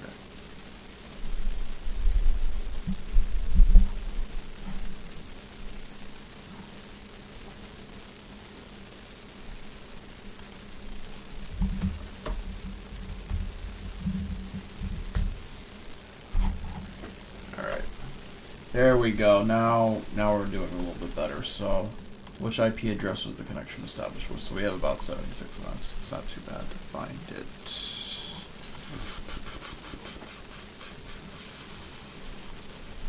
This ain't it, family. Not that one.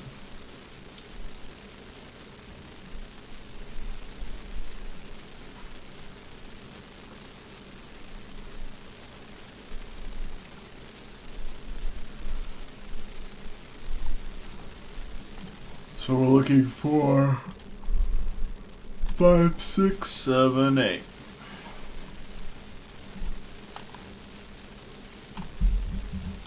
Just do that. Why are we overcomplicating things? See? Bada boom, bada bing. Ask and you shall receive. Event code 3. Why didn't that show up when I searched for it? You're weird.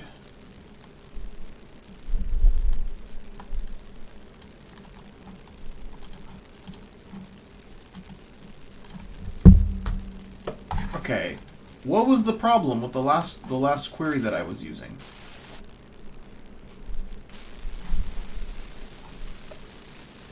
Oh, it's because... Okay, never mind. It's just because I didn't go to the other pages here, because I would have found it. Okay. Whatever, man. Come on now. Come on now. Alright, what was it again? SharePoint.exe, but with a freaking capital I for some reason. Yeah, that tracks. MD5 with a malicious process. Do we have that? Of course not. Why would we have a freaking hash for this? You have to search it again, and then you'll find a hash.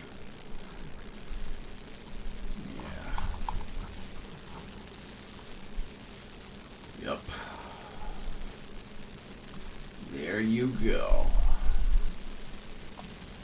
So, MD5 they were asking for? Yep. Alright, should be this one. It's not that one? Okay.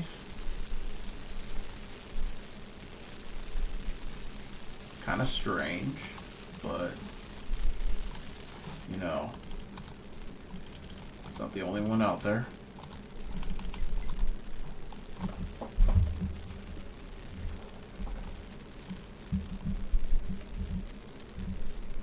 That's not it either. SharePoint.exe. It had to have been run at some point. Command line. Yeah, wasn't this one? I don't know what these other hashes were, but I think this is the right one. There we go. What was the name of the scheduled task that was created? Office 365 install.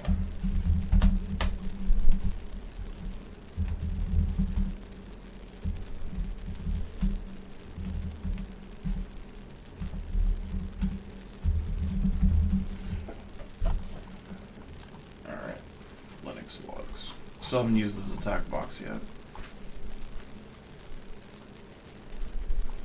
Probably what we're gonna do now.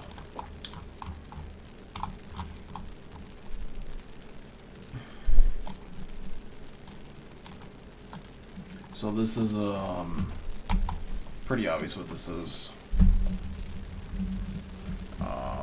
Linux makes it a lot easier to read this stuff.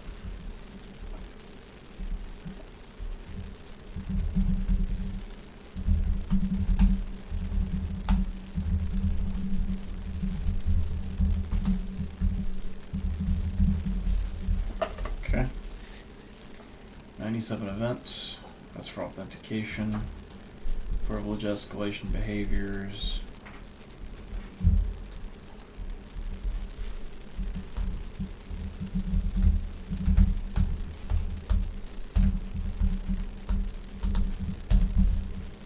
Alright. System logs. This is persistence.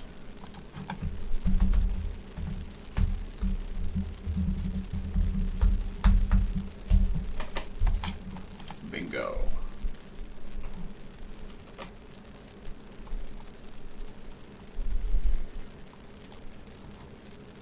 This is what I like. Tangibles. Yes.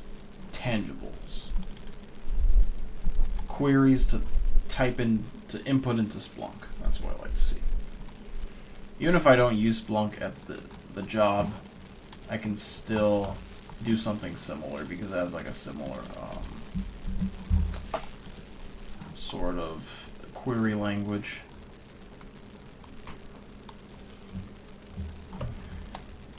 Remote SSH. Yep, that's something like that. What happened? Okay, it was 8/12/25, so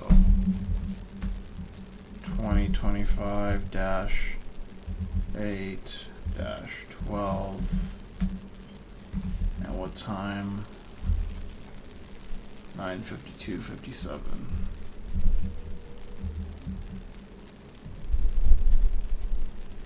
Or do I have to do it like this?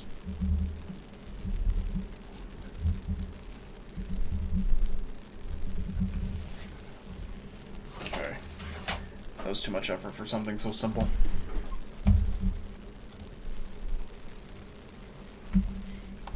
Which user successfully escalated their privileges to root prior to the action from the first question? Probably Jack Brown. If I had to wager an estimate. Perfect. From which IP address did the user from the previous question successfully log into the system? From which IP address?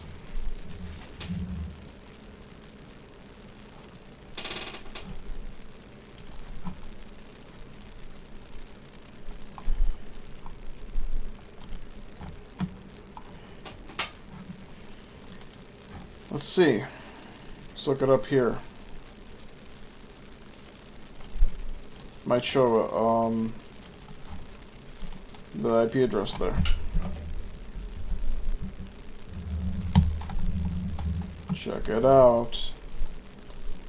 Accepted password for Ubuntu.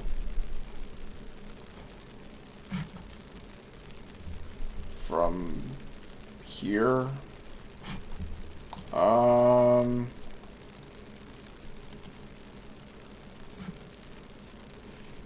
But this happened beforehand, so it had to be a different, be something different actually. Oh, maybe it's this username. No, we don't want this. No, get out of here. No, we don't want Ubuntu. Yeah, Jack Brown. We want Jack Brown. Right here, 951. And it's, oh, it doesn't even matter. They're all the same. Okay. Yeah, doesn't even matter.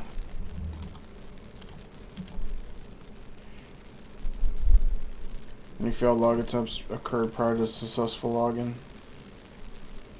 4 attempts. 5 attempts. It's not 5. 1, 2, 3, 4, 5. What do you mean? Message repeated 2 times. So it's 6 times? It's not 6 times, it's 4 times. Okay. I guess that's how it works. Alright, which port is the persistence mechanism used for?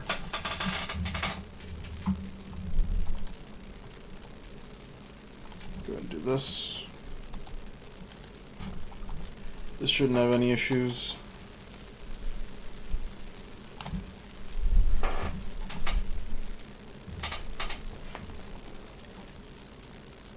There's nothing. Okay. What is this? Why am I having issues?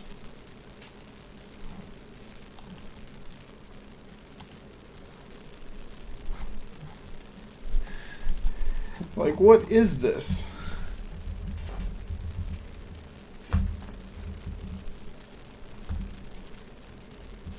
Why come the first one didn't work?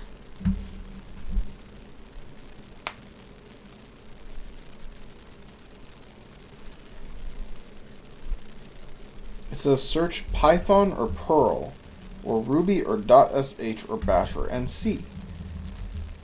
Hello? Python is here. It might have to do with the formatting. Like, it should have been like this, maybe.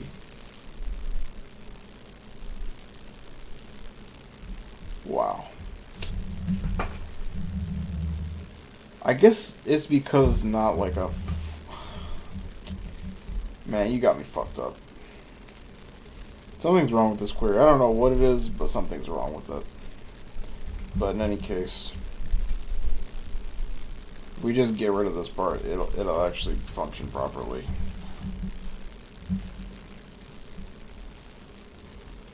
And we get 7654. Not suspicious at all.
DDoS.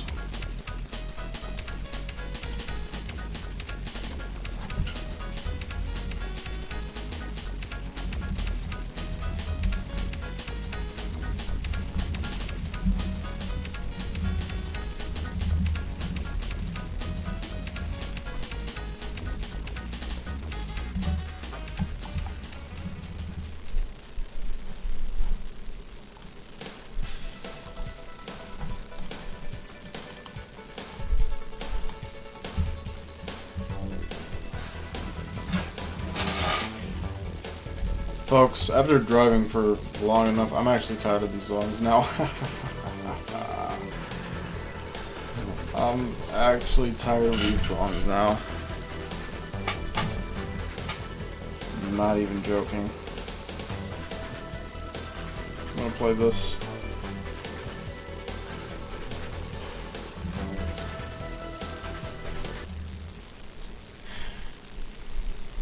Why does it do that? Like, can I just... This is ridiculous.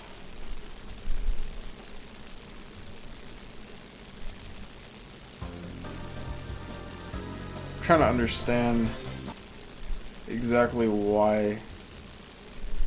Oh, okay, it's because I don't have a name for it yet.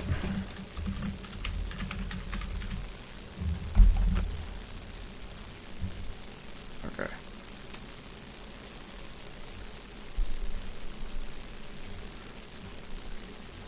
Pop player is so weird.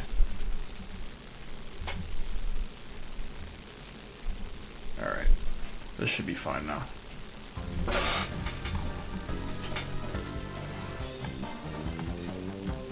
Why did I input it?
I didn't even read this.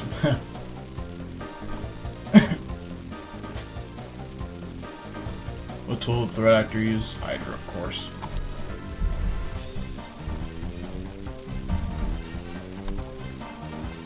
Oh, wait.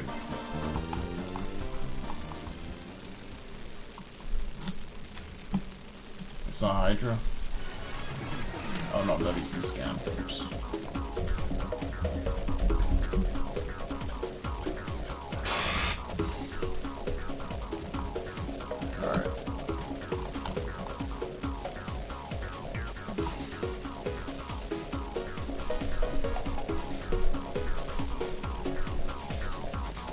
You. to the next one.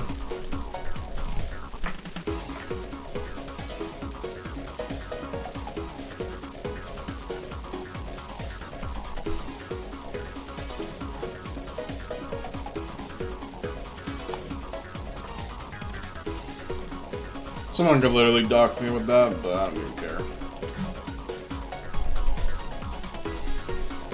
I ain't got nothing valuable here.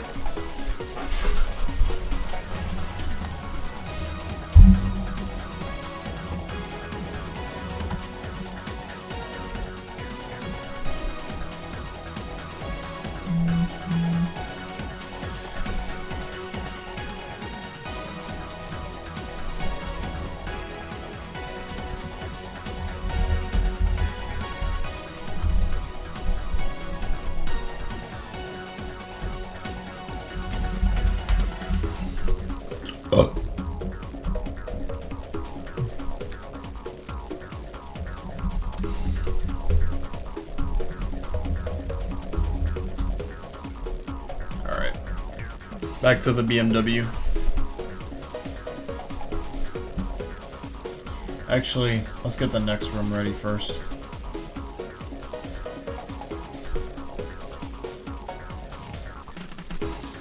I literally only care about this BMW because I was told it was a really good car by a trusted source. I'll just say that much. Haven't I already done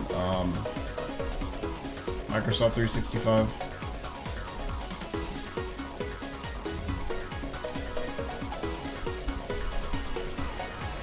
I guess not.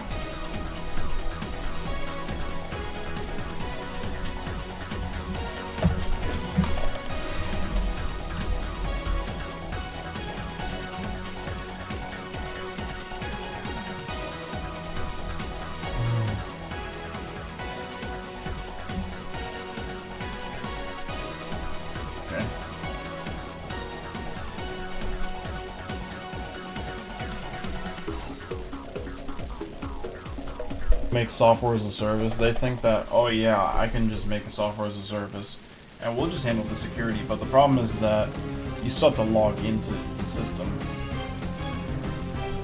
So for that, you still need like the security logs in regards to the authentication. So they have an issue with some of these SaaS providers. See, look right here, no authentication logs.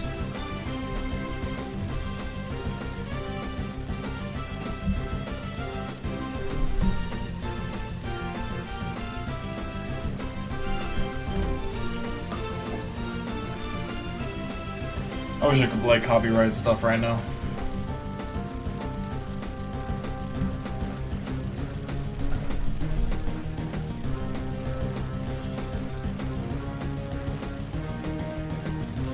My non-copyrighted playlists are super small now.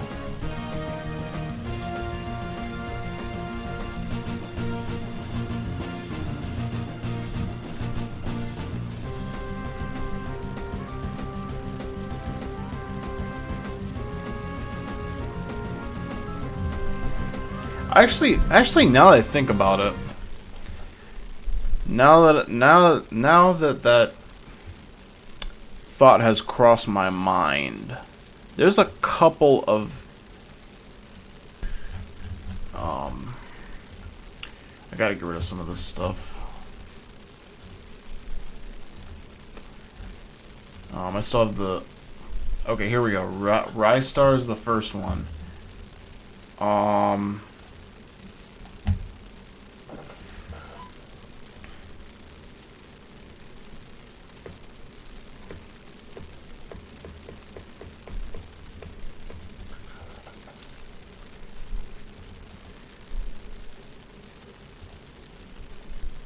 Rystar OST. Let's get it. Now, one thing about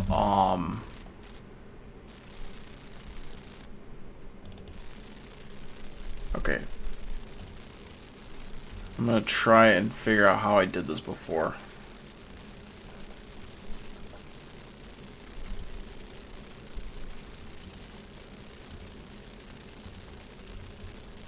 This one.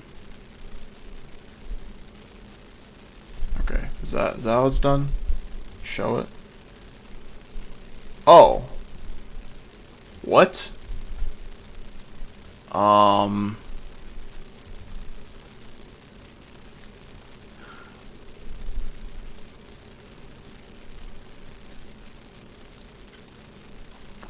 I don't remember what I did with this exactly.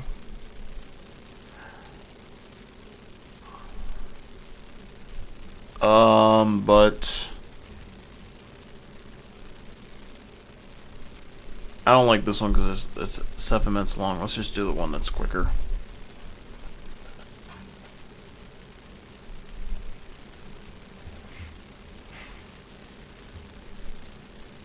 Okay, yeah, it has the video there. I don't know how that's supposed to help you with the figuring out what it is, but whatever. Can't hear anything. It's completely muted. Interesting title.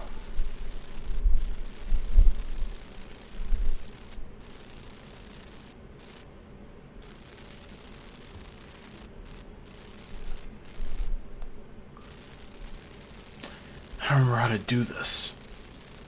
Whatever, we'll just put it like down here or something.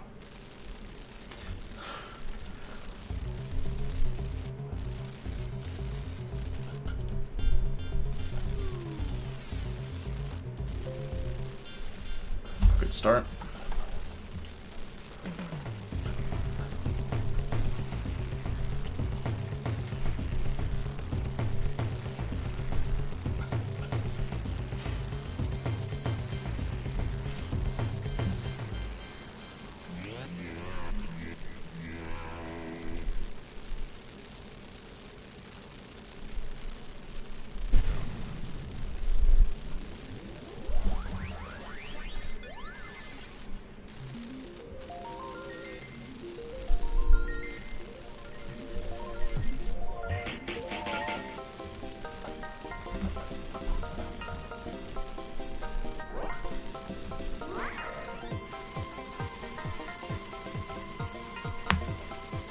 What is this mouse? It says round 1.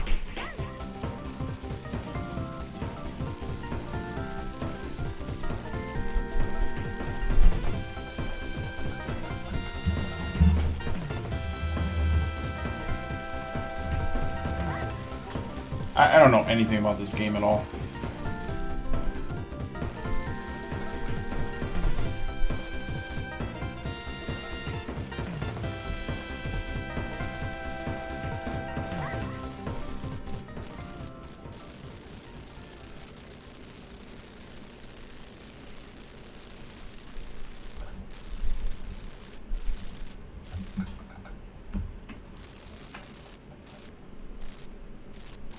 But I kind of like that intro.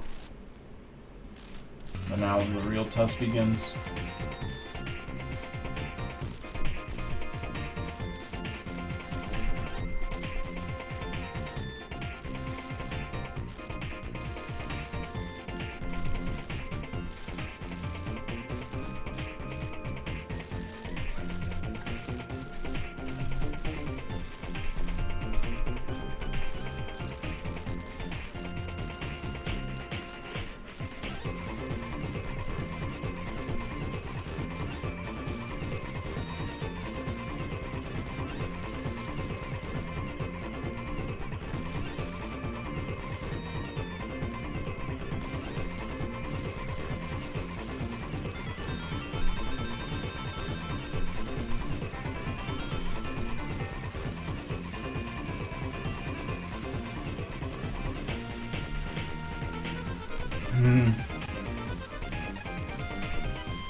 So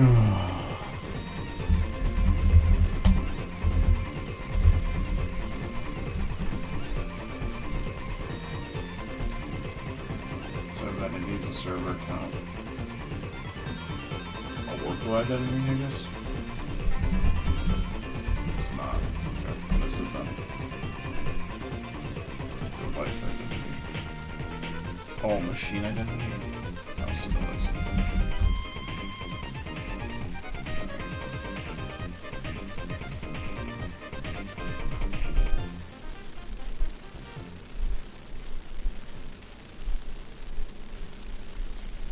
A server account.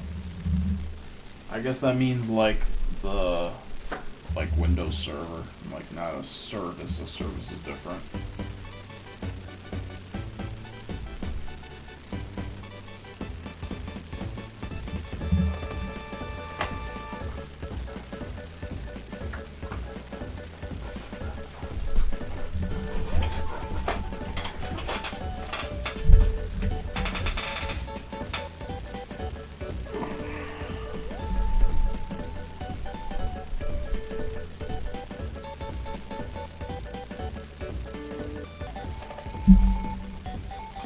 Is this what we're gonna listen to today, man? Like, is this what we're gonna do?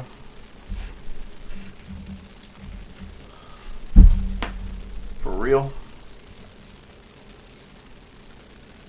I don't think this is what we're gonna do today. I don't think so. We're gonna find something else to watch.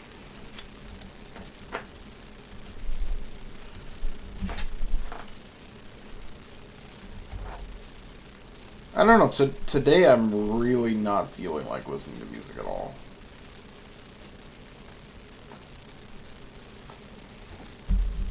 Let's just get a freaking JB video up.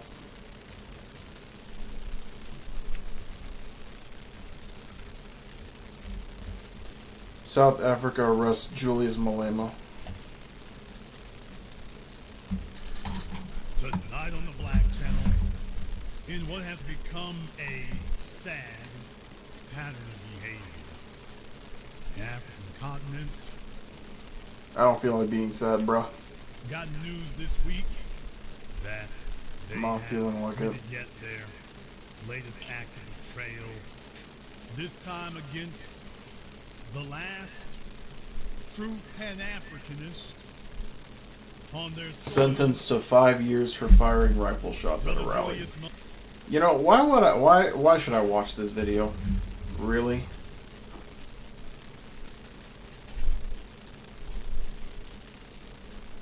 Is there a good reason to watch it?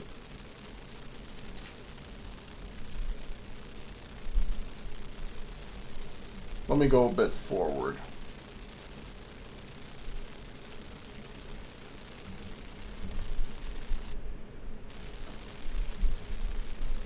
Says here that some of Trump's allies have seized on Julius Malema's far-left economic freedom fighters to argue that South Africa is engaged in genocide against white farmers. A contention that seemed to baffle Malema's main political rival, Ramaphosa. During his Oval Office visit, Ramaphosa repeatedly stressed, We're not doing this. No. On a normal day, Jason would suffice, but today's not a normal day.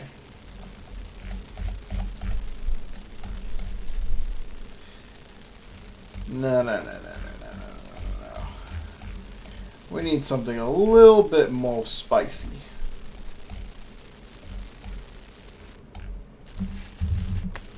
Job. Dang it. Of course. Yeah, it was 14 minutes ago. Dang it!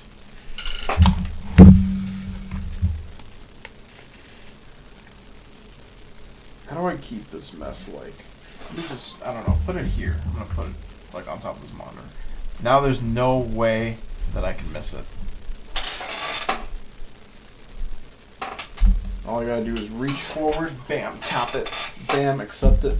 There we go. Back in business, baby. Alright, let's see. So, I'm mainly looking for something from Dwan B.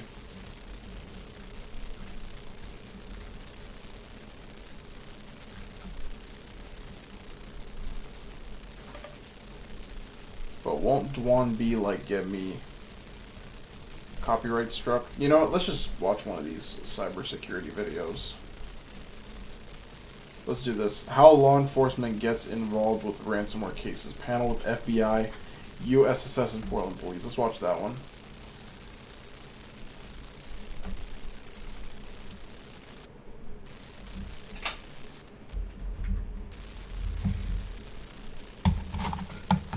We gotta overstimulate ourselves on cyber content.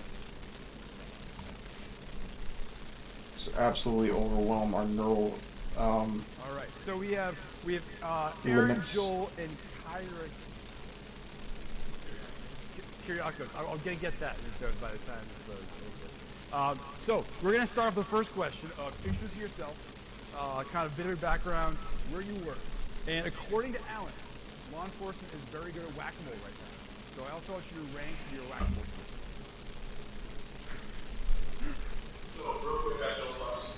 skills. Did he laugh at that?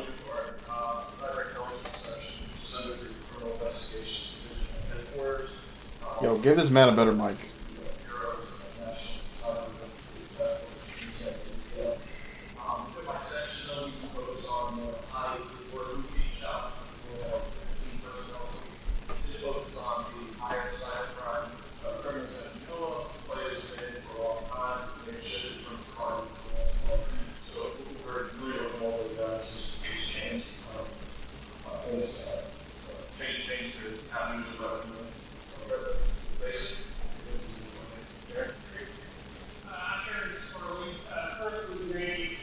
Oh no, this guy. I worked intrusion forensic analyst, but prior to that, I spent almost 2 decades with the Portland Police Bureau in Portland, Oregon. 10 of those years I served. I don't know what happened, but they got it on right. A couple task forces, both with FBI Cyber and the United States Secret Service ECTF, which is now CFTF, I believe. We like to change acronyms around in the federal government, I see. So I'm going to be mostly speaking with the local, like I'll give you the local law enforcement hat, even though I currently wear now a Fed hat.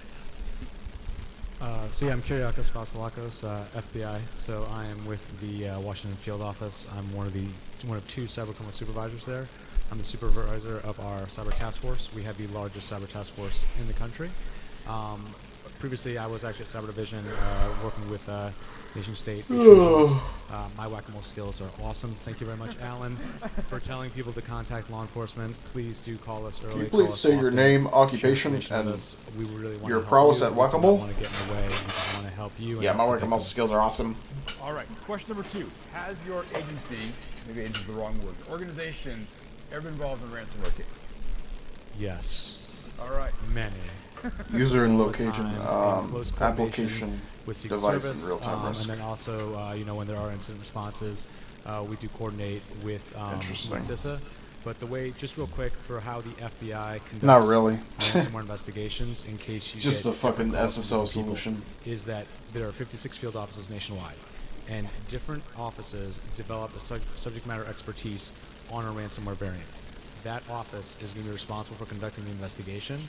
That being said, here, for example, in Washington, D.C., you might be surprised, but we often have many ransomware victims. Oftentimes, I'm calling to my colleagues, be it up in Newark, out in Dallas, Seattle, Houston, because they have the subject matter expertise for the variant that we're dealing with at that time. So you may get a call from 2 different FBI agents. Oftentimes, what I'm going to try and do is put you in touch with a person who has the best knowledge to help you. That being said, if you're in our area, we're going to help if there needs to be done. Again, if there's going to be an incident response, if there's going to be on the ground incident response, we would assist that from our side. But again, we're always going to get you in touch with that subject matter expertise because they're going to really help you. They're going to have the TTPs of how the actor works. They'll help inform a threat hunt. And yes, we recommend against paying the ransom. However, it's a business I decision. literally have a Gen Alpha setup. I I'm got curious to know my as to who has laptop, been I sanctioned, got 2 because monitors, and I got my like a understanding, when phone you're coordinating with that's law just on enforcement, standby. which is a great term. I'm not aware to date of individuals being sanctioned. That's not to say it hasn't been done, but that coordination is a key piece. The more information that you can share with us, the more we can develop our expertise and help those next victims. Yes. All right. No, absolutely. We've worked collaboratively with both FBI and Secret Service out of the Portland office on numerous ransomware cases. Yes, obviously the answer is yes. And as you can see, there's a lot of overlap, right? There's a lot of embedding, coordinating, and collaboration going on behind the scenes. I will say, like, just to follow up on the FBI, we have about approximately 44 cyber fraud task force throughout the United States. They're embedded in the field offices, and we get involved with their, at different times. So one thing my unit does, we also handle a lot of the confidential informants that are operating out of here in the Washington field office area. And with that, so we're obviously trolling, we're doing undercover purchases, we're doing things like that. So maybe we make a deal with an initial access broker and try to learn who the victim is, right? Try to learn from the data set we purchased that, oh, okay, this belongs to a financial institution in Dallas, Texas. And then we're going to coordinate with our Alright, SIEM right, collections. knock on the door of the bank, say, hey. Gonna happen, bro. I knew it. I knew it. Though, one thing about it, true positive, SOC analyst, why are your eyes red, son? I smoked. Don't lie, you're crying because you've been investigating a SIM alert. So we got malware analyst, SIM responder, differ analyst, SOC analyst. So we got the Giza Pyramid, that's about 200 feet. Petronas Towers, that's about 500 feet. The Burj Khalifa, 800 feet. Logs on companies, SIM, over 1,000 feet. And Linux. And then there's the cloud. Oh yeah, and I also mentioned job searching too. I mentioned freaking everything.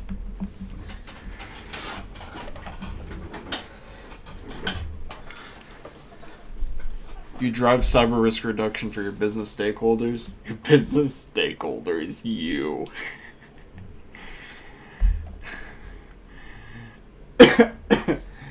Me having a cybersecurity job. Me without a cybersecurity job. Me finding a cybersecurity job.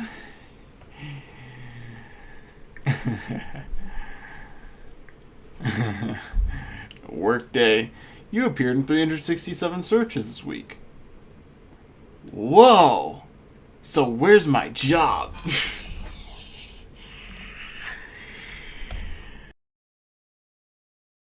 Oh, fuck.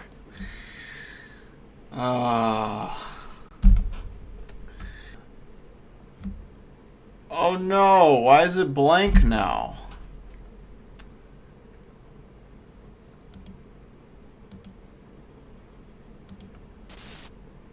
Oh, okay, there we go. Alright.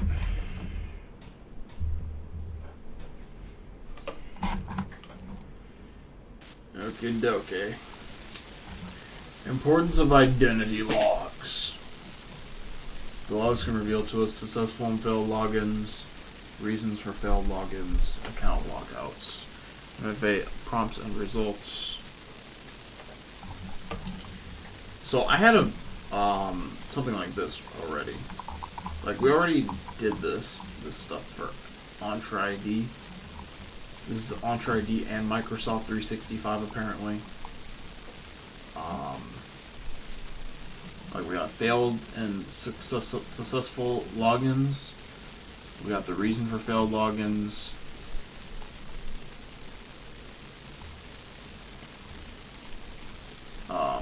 Probably in the thing there. Account lockouts. That's just part of AD, so it makes sense that Entra ID has it. MFA prompts and results. Now, is that here?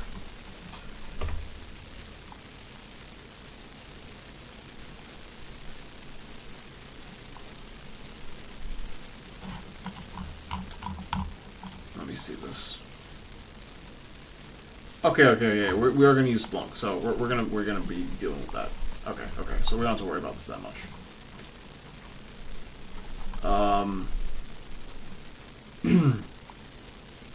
Which authentication resource can prevent attackers from authenticating with one stolen password? MFA. Detect and monitor cloud security, cloud identity threats, logs. Alright, Entra ID sign-in logs.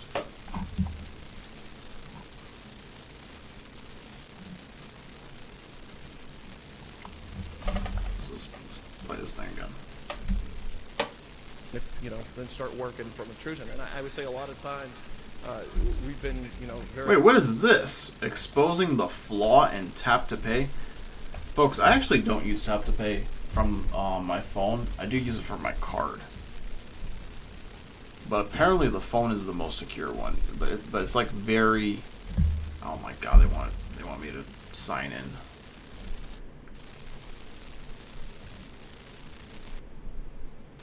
Let me change my server for VPN. I didn't even realize I was on a VPN in the first place. Yep, disconnected. Makes sense. Try it again. Thank you. I'm here with MKBHD, and we're gonna try to steal $10,000. It's like, what is even the point of testing for bots if you can just get around it? All you have to do is just use a VPN. That's it. Wait, what the fuck is this? Okay, this is different. Hold on. I gotta show you all this. Look at this shit.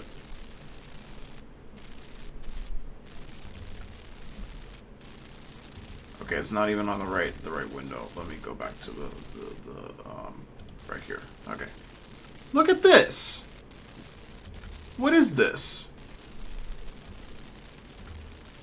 Whoops.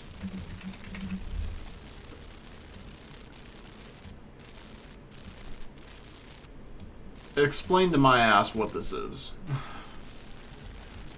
Before you continue to YouTube, we use cookies and data to deliver and maintain Google services, track outages, and protect against spam, fraud, and abuse.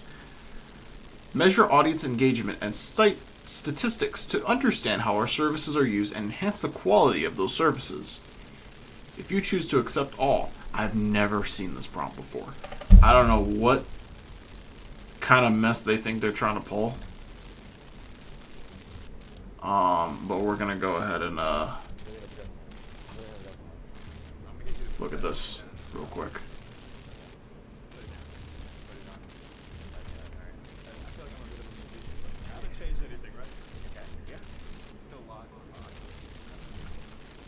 Alright, get rid of this now. We'll start with a little like. Yeah. Do you think that we can take? Like, will we be able to? I hope not, but I think kind of will. Really? Now I'm gonna try $5 on this device. Phone's still locked, right? I haven't done anything. Like a David Blaine. It's like the nerdiest thing to do.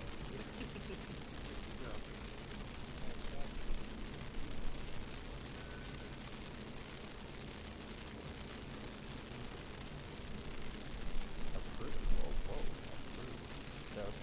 Uh-oh.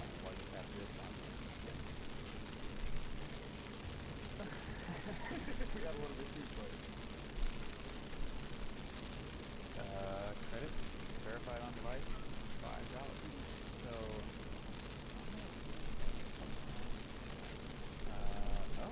I have a new $5 charge. And it's time. Uh-oh. Why did that work when his phone was locked?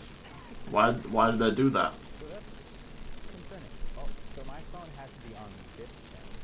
It has to be on this thing. Or like near it, I guess. So the way, well, I can explain how it works, but maybe before that, $5 not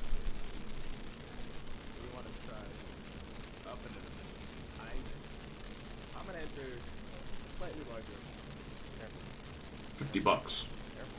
Careful. That's a lot of zeros. Careful with that. 1,000? Okay. 10? I mean, the credit, the limit on the card is above that. I don't know if Apple Pay will let you. The question is also, are you used to spending this amount of money on this card? Not from my phone. There's like a big screen that gives me $10,000 purchase. I gotta be checking everything. So, yeah, no, let's just do it. Let's see it. Let's see if it works. Okay, I'm gonna do it again. All we gotta do again is put your phone locked on the door. Locked. On that.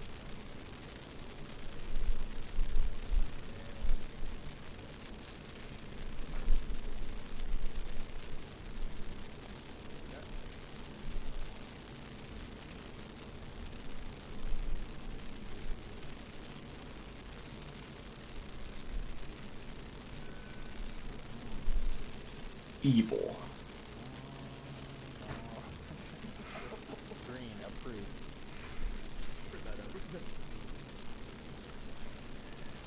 That is crazy. Yeah, I'm gonna need that back. Yeah, For sure, I'm gonna need that back. But also, yeah, wow. It worked. Alright, I believe you. I definitely believe you. $10,000? How do we get this back? Do like a Venmo or like, do we give it back? Do we have to give it back though? That's such a Caucasian thing to say. If I never unlock my phone, I never put the password, I never did what I was going to do to verify it.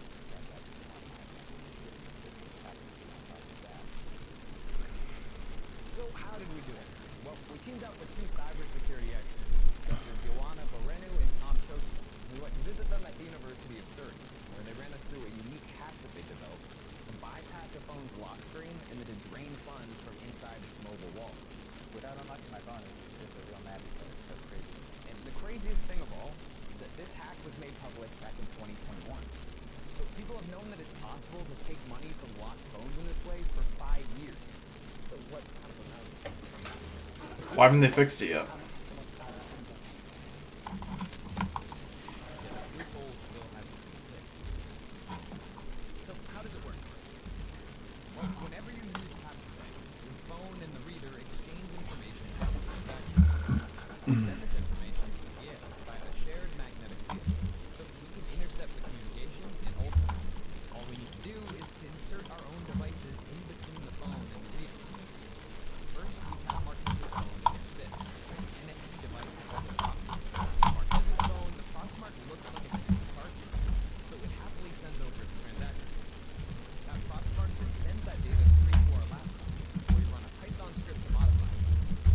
Next, the laptop sends the data to our vertebra, like off on the actual hardware. The reader, my phone, looks just like Marquez's. So both Marquez's phone and the card reader think they're talking directly to each other, when in fact all their communication goes through our series of devices. This is a classic man-in-the-middle effect. Huh.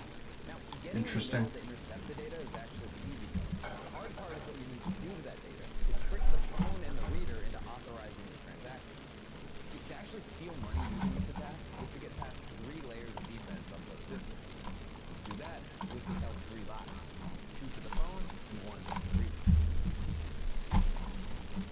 So the first layer of defense is the simple. The phone is locked. In an ordinary transaction, you have to unlock your phone to pay. But this is no ordinary transaction.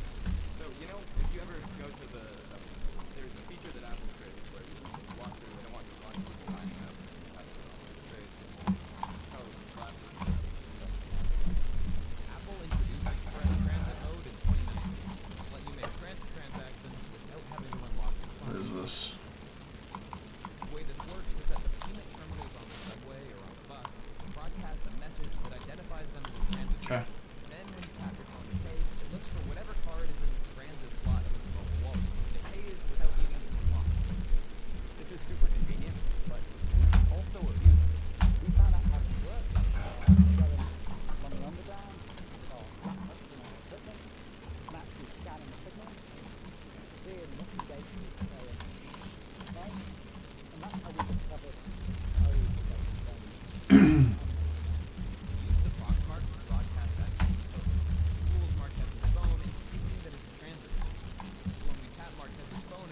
Wait, what?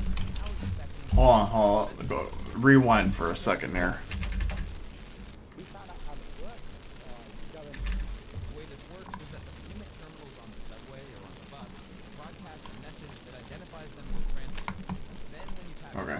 pay, it looks for whatever card is in the transit slot of its mobile wallet. It pays without needing Alright. to unlock. This is super convenient, but Makes sense. also abusive.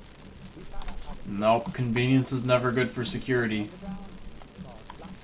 Never, ever, ever. It's always a security breach.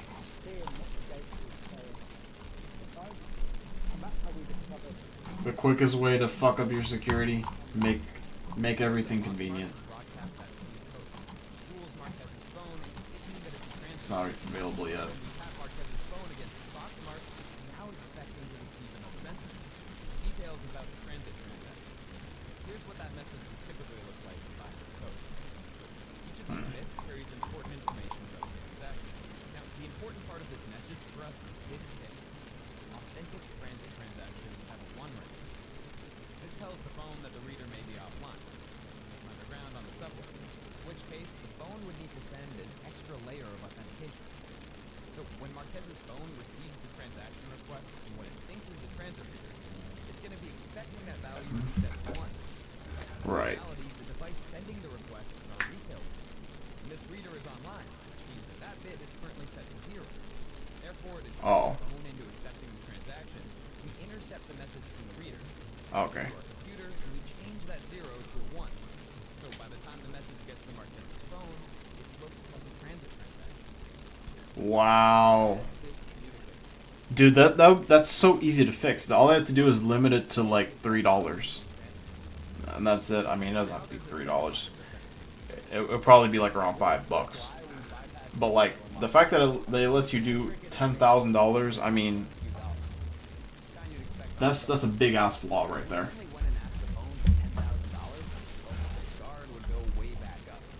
After all, it's pretty unusual for a transit reader to ask for such a large amount of money. Yeah, exactly. This activates a second layer of defense, customer verification.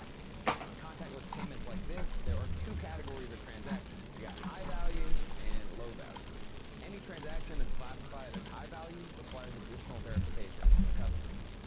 For example, in the UK, most banks require a PIN or fingerprint or facial recognition for any transaction over £100. So for us to get this $10,000 So I just gotta pull up. without customer verification, Is this car ready yet? It's in inventory? Okay. It doesn't say it's ready to sell quite yet.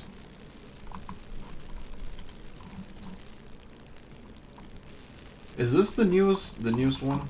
Let's see. Take a look at this.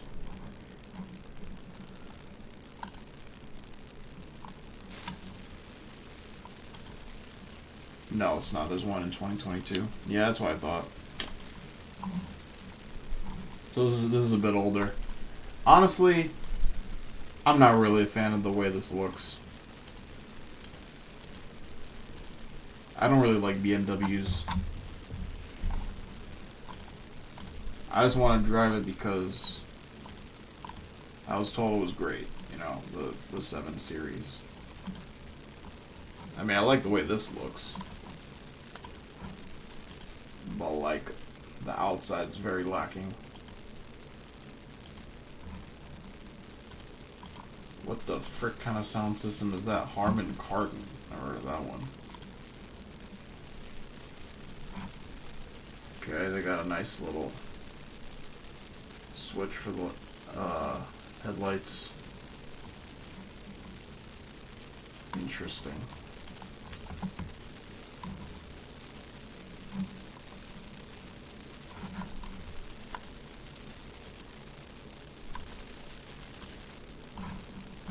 Okay. Not bad. Rear climate control, not bad. Pretty good for a sedan. Okay. There's this. I don't know what these are for. I guess they're lights. I'm not really sure. But I mean, this is okay. You know, it's got some features. It's comfortable in the back. At least it looks like it is.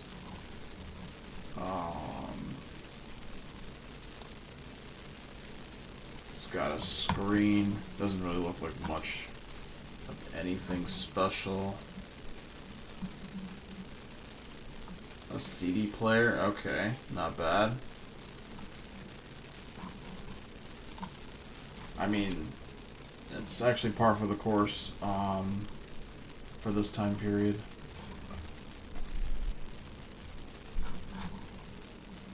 Okay, Douglas Road.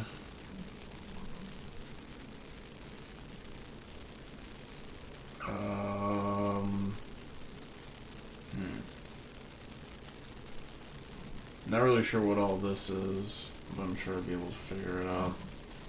It doesn't have a dial. Oh, it does have a dial, actually. Alright, it has a dial. It's not the best looking infotainment in the world, but it's decent. Ambient lighting, okay. That's what you come to expect from a car of this segment.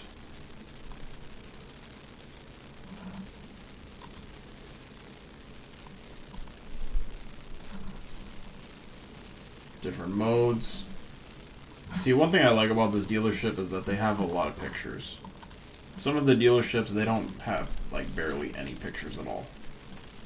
Like, they have the interior, the exterior, they have everything.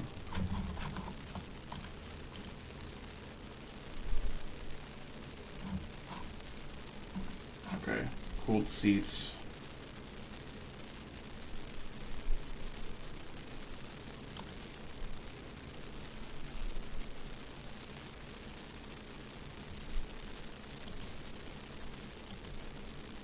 Paddle shifters. Oh, dang it! I hate this. This isn't bad for 20,000. Admittedly, I don't usually give BMWs credit, but this isn't bad for 20,000. Granted, it's gone through a shit ton of depreciation, a lot. So there's something going on with this one, but its mileage is pretty good.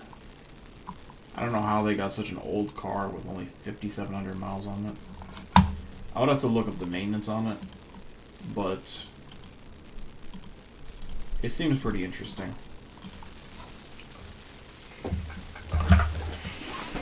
I didn't know it would depreciate like that. I don't think by the time I'm gonna have enough money to buy it that it's gonna be available, but it's something to look at. Maybe once I'm out and about, I can take a look at that car. It still hasn't loaded the Splunk thing yet, unfortunately. So let's go back here. But yeah, you can kind of see my thought process here.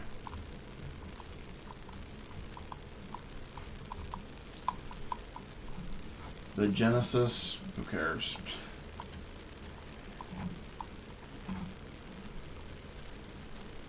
They had a 2023 Maxima. I didn't think they had this that recently. Nissan Maxima. Okay. I don't even know what this is. This is like a... This is probably just like a full-size Altima. Because I think Altima's mid-size.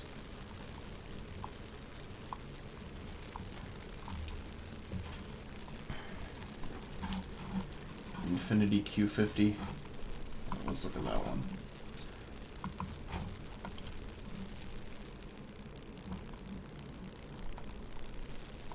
I don't think Infiniti makes sedans anymore.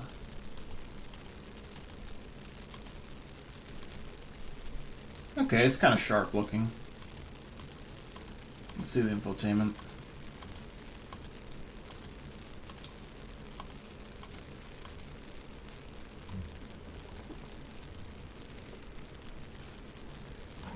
Okay.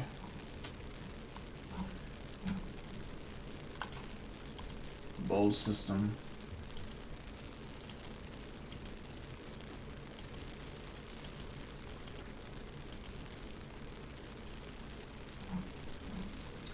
Okay, half and half on the ports.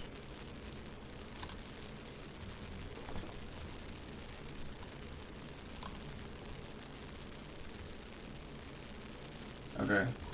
I don't know why there's two screens, but it looks like they didn't integrate too much climate control into the screen. I mean, you can't really tell what the temperature is, though. It's definitely not my preferred way of doing the screen. This one's interesting.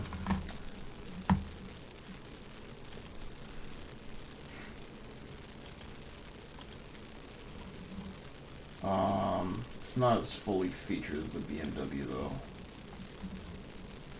I don't know if this is enough of an upgrade to justify.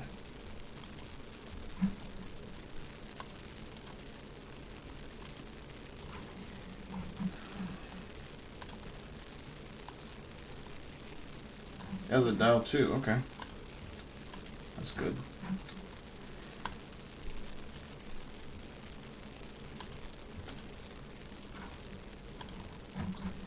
Based on first impressions, pretty good.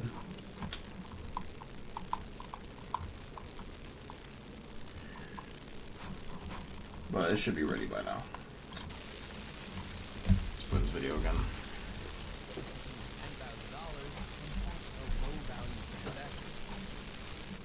And that's actually surprisingly simple.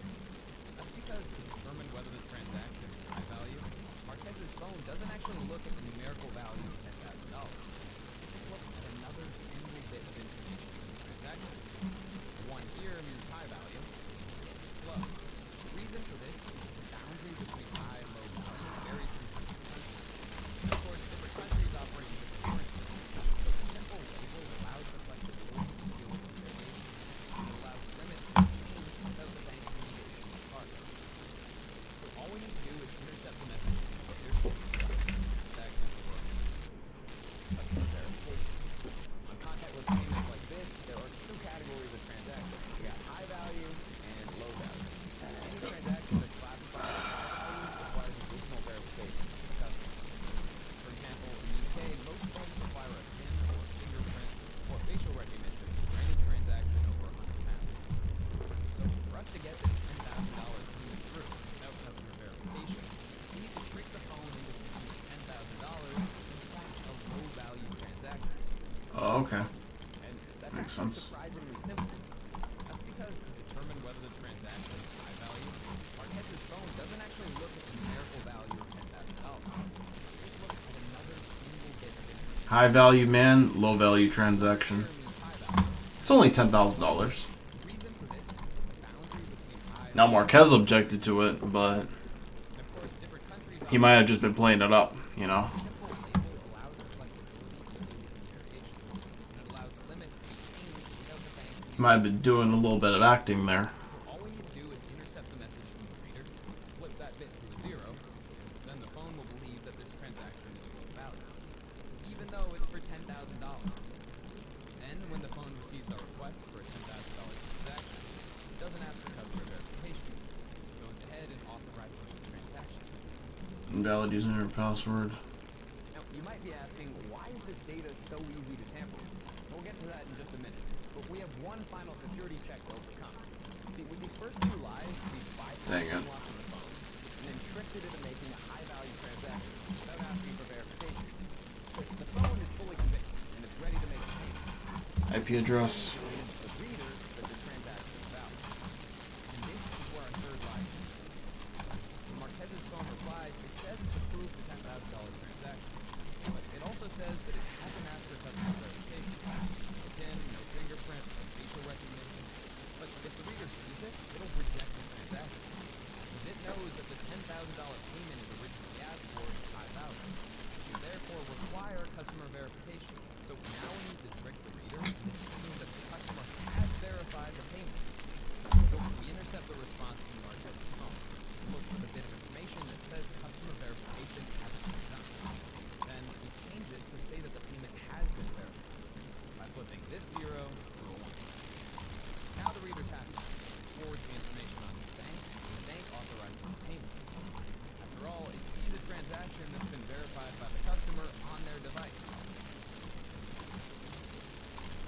Upbeat, lively music. Green, approved. God, it's crazy. Verified on site? Right. So why isn't all this information encrypted? That would make it impossible to tamper with. Well, the way the phone and reader communicate has to be compatible with thousands of different devices, which would be impossible to update all in one go. So for that reason, the information we've looked at so far is just sent across unencrypted. I mean, still, phones, readers, and banks all have checks in place to make sure an attack like this doesn't happen. And normally it can't, except if you happen to use a specific type of phone, a specific type of card. When you combine them in this particular scenario, a loophole. What? Our hack relied on a specific phone and credit card combination. We also used a sophisticated method developed by cybersecurity experts. But hackers or scammers online, well, they don't need to be that smart. Often they can just buy information to target you. When I started working at TryHackMe, I was on a work trip to go meet Derek for the first time, and I got an email from somebody was saying it was Derek asking for my phone number. That made a ton of sense. I was leaving the airport, so I just responded by sending my phone number. I immediately was like, wait, let me look at that. I checked the email, not Derek. Of course, for the next few months, I was just getting scam call after scam call. That's one way to get you. I felt like an idiot, but it's not just scam calls like that. I've also had that feeling after news of a major data breach. I've wondered whether me using some website has led to my personal information being without me even knowing. Ah, Minas Gerais. Protect your personal info with today's You love to see it. Whenever scammers purchase your email, phone number, even your home address from data brokers, Incogni automates Wait, that's not it. the process of requesting that these data brokers delete Oh, Belo Horizonte, my bad. June 2025. Since then, we've had 94 different removal requests. And I really like how you can track the progress in this dashboard. They've estimated that that saved me 70 hours and 30 minutes of my own time if I were to reach out to these people myself. And with Incogni's new custom removal feature in their unlimited plan, you can point to any specific site where your information is visible. And then one of their privacy agents will take care of the rest. So to take your data off the market today, go to incogni.com/Veritasium. And then use code Veritasium for 60% off. You can click the link below, or you can scan this QR code to claim that 60% off. Get your personal data off the market. I want to thank Incogni for sponsoring this video about taking money from Marcus Brownlee. And now, let's get back to that thing. So, which combination of card and phone make this hack possible? Firstly, the phone has to be an iPhone.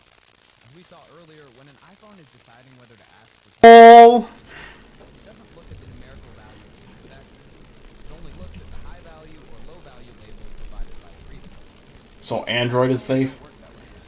For example, when a Samsung phone goes into transit mode, it doesn't rely on this low value label from the reader. It looks at the actual numerical value of the transaction, and it only accepts payment of $0. Then it relies on a transport provider to count up all the times you use the subway, and then to send you a bill at the end of the day. So if a Samsung phone saw a transit terminal trying to charge you $10,000 for a simple task, it would immediately reject it. But it's not just Apple's transit mode that makes this hack possible.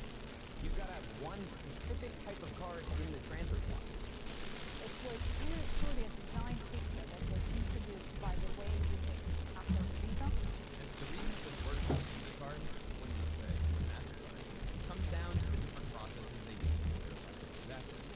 So what is it about Visa's verification process that makes this hack possible? In the previous video, we saw Ah, I got one of those. relies on secret cryptographic keys Dang it. by the card and bank. You tap the card or phone onto a reader. The reader sends across a long string of transactions. The card then applies the secret key to garble that message to a unique code for the transaction. The card sends this to the reader, which the reader forwards onto the bank, along with the raw transaction. The bank then applies its own secret key to the raw data as well. The output matches the one from the card, and the bank authorizes the transaction. This is called symmetric cryptography. Okay, this is interesting. The bank uses the same secret key. No matter whether you have a Visa, a MasterCard, or something else. But Yep. there's actually another layer of security, which MasterCard uses in all of its transactions. But in this particular case, it doesn't. This layer of security is not between the card and the bank. It's between the card and the reader. This Yep. step where MasterCard is attacked. The second step relies on asymmetric Ooh. It's trying to verify that the reader is actually a transit NFC machine. Okay, MasterCard. Alright. Securing our transactions.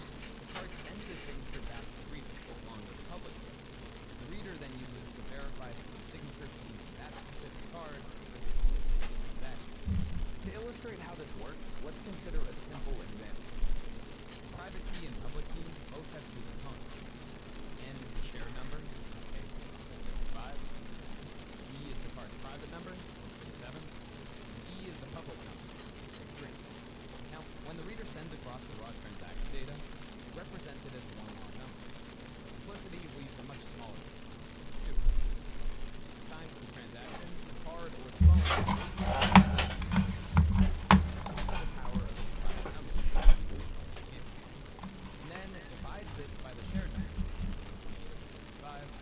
Wow, they're actually telling us how public and private keys work. Now,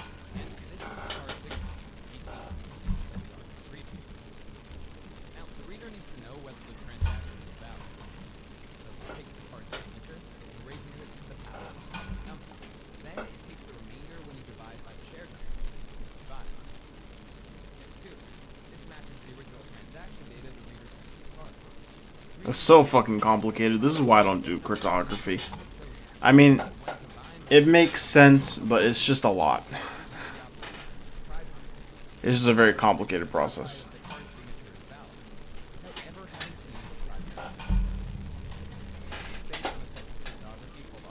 Yeah, RSA, of course. Right. That makes it virtually impossible to reverse engineer the card's private key. And it also means that even a one-digit change in the transaction data will produce a different result when the reader checks the phone's signature. In which case, the reader won't approve the transaction. This is a problem because we've modified the data. The reader's expecting a signature for a high-value retail transaction. But we intercepted the communication, so the phone's signature is actually for low-value transit transaction. This wouldn't pass the asymmetric signature. But while MasterCard always requires asymmetric verification to spot our hack, Visa doesn't. They only require this signature in certain situations, when the reader is offline. For example, when you're underground with no signal, there's no way for the reader to communicate with the bank for that first layer of symmetric cryptography, at least not until it comes back online. So during our attack, we make sure the reader is online the whole time. That way, it doesn't bother using the asymmetric layer of security, which contains the signature that would unravel our lock. That's weird. Transit transactions are one of those times where Visa does require the asymmetric signature. That's really, really, really weird. So the phone actually does send across its signature to the reader, but the reader doesn't check it, because in reality, the reader's online. So instead, it just relies on that first layer of security with the bank. Even though, if it did check the phone's signature, it would have all the evidence it needed to stop the hack. So yeah, there you go. Makes sense. That's complicated. That's still. And Marquez was not the only victim. I thought it was only fair that I first try it out on myself. Yeah, your souvenir from the UK. Oh, what a lovely. And then I got another Wow. one with a bit of a bigger one. Our channel has a CSO basically who lives very nearby. What we're doing is we're setting settings that if you're in front of it, it'll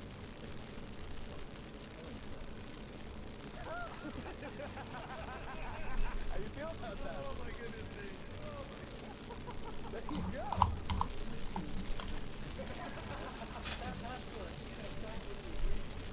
In the real world, where you have your phone in your pocket, I would walk by you during this, and Chrome would have this in the Chrome message. We need to go. So awesome. See, there's an easy way to deal with this, right? All you gotta do is keep your card on your phone. But then if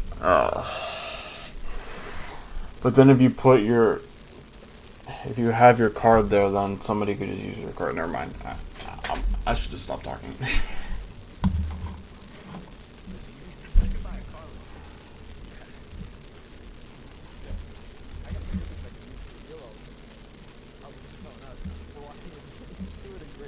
I'm sure Marquez is very familiar with the process of purchasing a car. He has a show like called Auto Check or something. Auto Look. I don't remember. Auto Focus. I think that's what it's called. Auto Focus.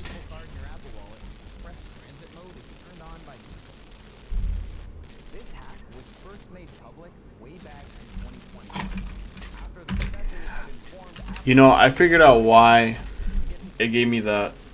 Ah, crap. My headphones ran out of battery. But I figured out why the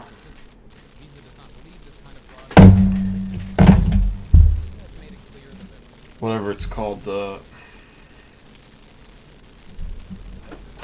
YouTube gave me that cookies prompt is because I'm on YouTube in Great Britain somehow.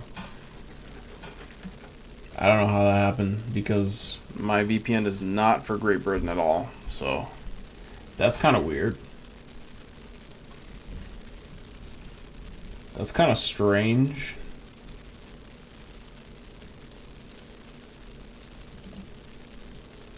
And bro, Marquez only does EVs. Mercedes CLA EV. Porsche Cayenne Electric Turbo. The frick is this thumbnail? You serious? Polestar 4. Lamborghini. Okay, that's a hybrid. Electric cars suck in the winter. In quotes. Nah, family. You're not gonna disprove this.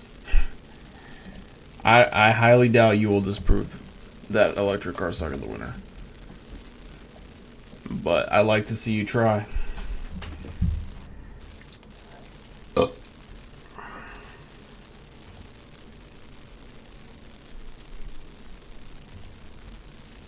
Video ain't even loading right now.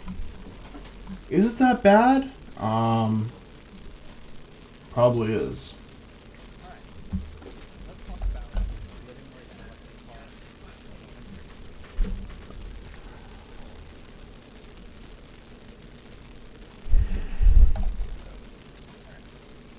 Right, so I've been seeing a lot of people saying electric cars are bad in the winter, and that's why they should never own one. It's actually a pretty common thing that I hear talked about a lot. And I wanted to talk a little bit about that. I've been driving and living with an electric car for a bunch of winters now. This here is my tried and true, tested Gen 1 Rivian R1T, and a couple, I think 3 or 4 winters now at this point, and it's cold here. For those who don't know, New Jersey, winters get down to like the 20s. This man lives in New Jersey? 10s, teens, even single digits. That's Fahrenheit, by the way. For Celsius people, it's cold. It's really cold.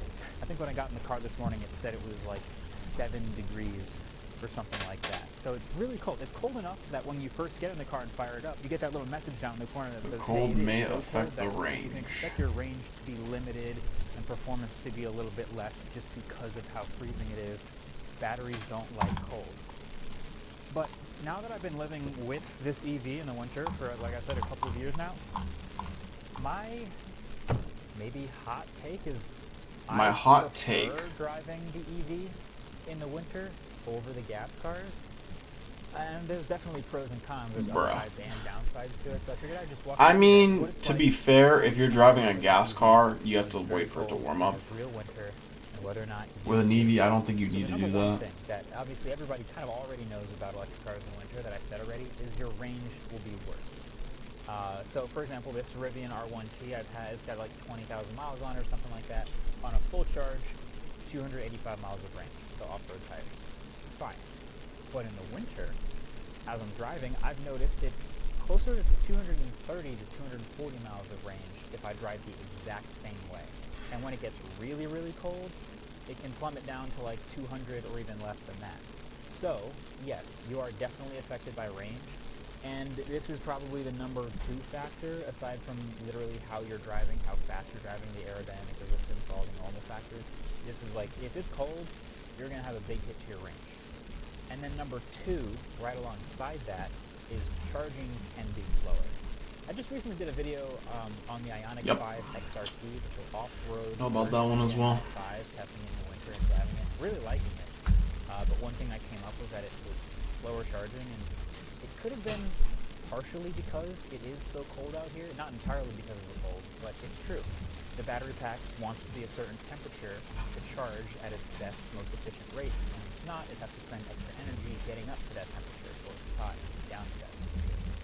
So, less range and slower charging, which means not ideal for road trips. But for me, and I think for a lot of owners, here's the other side of that coin, is if you are able to charge in a garage, obviously a lot of people do street parking and they don't have a garage, but if you live with an EV and you're able to charge in a garage, then you're powering up every night to 80 or 90 or 100% charge. With a full battery, which is enough for your regular drive or commute. No, So not if you really, have 300 because miles of range or 200, if you have slow charging, you're not going to be able to get it all the way up to 100% in one and then night. you drive home and then you charge up overnight and you get back to where you started, then it doesn't actually affect the day-to-day too much. If you have a long drive, that's when it's... I'm pretty sure it's at least 2. More of a challenge, especially when it's this cold. But I've actually found that I don't mind that particular downside very much because I have a charger in the garage. Of course, if you don't, that is a much bigger concern. Never having to go to a gas station again is really such a double-edged sword because obviously when it's freezing outside, you don't want to go to a gas station and get out and pump the gas and have to stand out there for a minute or two. Wow, he's complaining about that. Actually, in New Jersey, you don't have to do that, but that's beside the point. But that also means that for road trips, it is the worst-case scenario. I get why there's a lot of people that have like one gas car and one EV, because for the road trips, the gas car is still going to make so much more sense. When it gets this cold and when it's wintry and when your range starts dropping that much and it takes longer to charge, it compiles over time, and if you have multiple charging stops and you're sitting and you're waiting even longer than usual to charge, it makes road trips even worse than they already were compared to gas cars.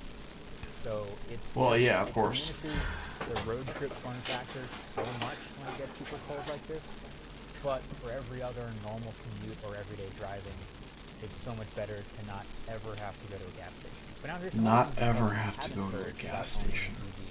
Okay. They don't get talked about. You know, I can't even really argue with that because the winters here are no matter what, nothing whether in an enclosed garage compared to the or winters up outside, there. there's a lot of gas cars that you can preheat too. So I don't really understand what it's like to pump gas during the winter. I feel like it's not a big deal though. You can preheat an EV from anywhere, wherever, whenever. I think and warming up the car is more annoying than that. It gets the battery also preconditioned and it gets it ready to go and warmed up before you actually get in and drive. So you get into a warm car with everything heated up and ready to go. And even if you don't preheat it, I've found that in the winter, the 3 to 5 minutes that it takes for your gas engine to start to warm up and get things going, and then for the heater to start blowing hot air, in an EV that's more like 15 to 30 seconds tops, usually a couple of seconds. You can get into a totally ice-cold EV and turn up the heat, and it's almost instantly blowing hot air. That's just, it's a small thing, but in the winter, you want your hands on the heated steering wheel and all that, and the heated seats, like that's a pretty big thing. And then the next thing is actually driving. So if you're just driving on pavement on regular streets, Alright, here we go. you don't have to think about this too much. But if there's a lot of snow, if there's a lot of ice, sleet, random other weird road surface things that happen in the winter like they do here, EVs are actually great for this because they have incredible levels of traction control. They are heavier, so you're not trying to corner or do anything sporty. But because electronic traction control from an EV can adjust the motors hundreds, sometimes thousands of times per second, you have much more precise levels of TC and much more precise levels of control over how it drives. So if I'm just in normal mode in this Rivian, for example, it can hold traction or get me out of conditions that a gas pickup truck sometimes can't. those videos I've seen online of people with Rivians pulling F-150s out of the snow, pulling semi-trucks out of the snow, because they have this incredible level of traction control. So I thought that was really interesting. And then also, since it's a computer on wheels, you have these modes built in. So here's what the Rivian has. If you fire this up, you have snow mode. Obviously just did the video on that XRT. Hyundai's also got a snow mode, all these all-terrain modes that can really modulate the level of slip and the level of traction control that you want. And yeah, computer on wheels just does its thing. So I have found EVs to be much better at being under control in horrible road conditions like active snow, blizzards, whiteouts, stuff like that. So that's it too. Now you might have noticed I mentioned that this is a first-gen Rivian R1T, and I've done a video both on this first-gen and also the second-generation Rivians, and one of the big differences between them is the second-generation Rivians have a heat pump. So the front trunk in the second-generation Rivians is a little bit smaller than this first-gen because right in the back here is a slightly bigger heat pump, and that heat pump is used to be much more efficient and heat up more quickly. Did I run out of time? In the winter when Ah, it's cold. crap. That does make a difference. What happened? The second generation can handle extreme cold a little bit better. It's not actually that drastic to me. It still heats up pretty quick and still does an okay job in this Rivian, but the newer ones with the heat Terminated or pump hibernated? Oh, for and then lastly, fuck's sake. and this is a smaller thing, but in the winter in an electric car, you can just get in the car and just go. You don't have to wait for it to warm up. You don't have to idle for 30 seconds or a minute. And this is, mostly true about newer cars too, but you might know that in a lot of performance cars, you just kind of want to let the oil and the fluid start moving a little bit through the system first before you just start driving. In an EV, no, not really. You can get it in an ice-cold EV and just start driving and it's totally fine. So I think the combination of advantages and the one major disadvantage are really interesting about an electric car in the winter. So I guess it is a bit of a more nuanced conversation. I definitely didn't expect the part about the driving being easier. That's probably the most surprising part.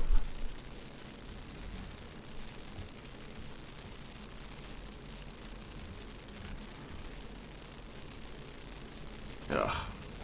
These people in the comments section are really pissing me off. But that's pretty interesting.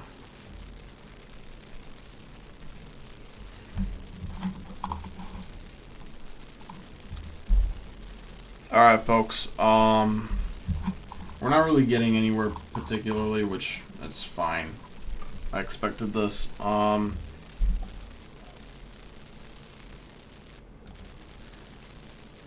top of that, my headphones are dead, so unfortunately I'm gonna have to close out the stream here. Nobody came today, so I don't have to do any thank yous.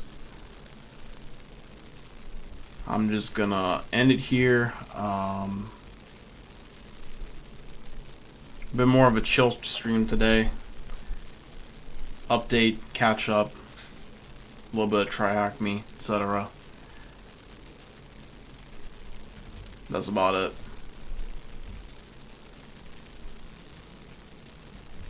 Oh no, what is this? Has my capture device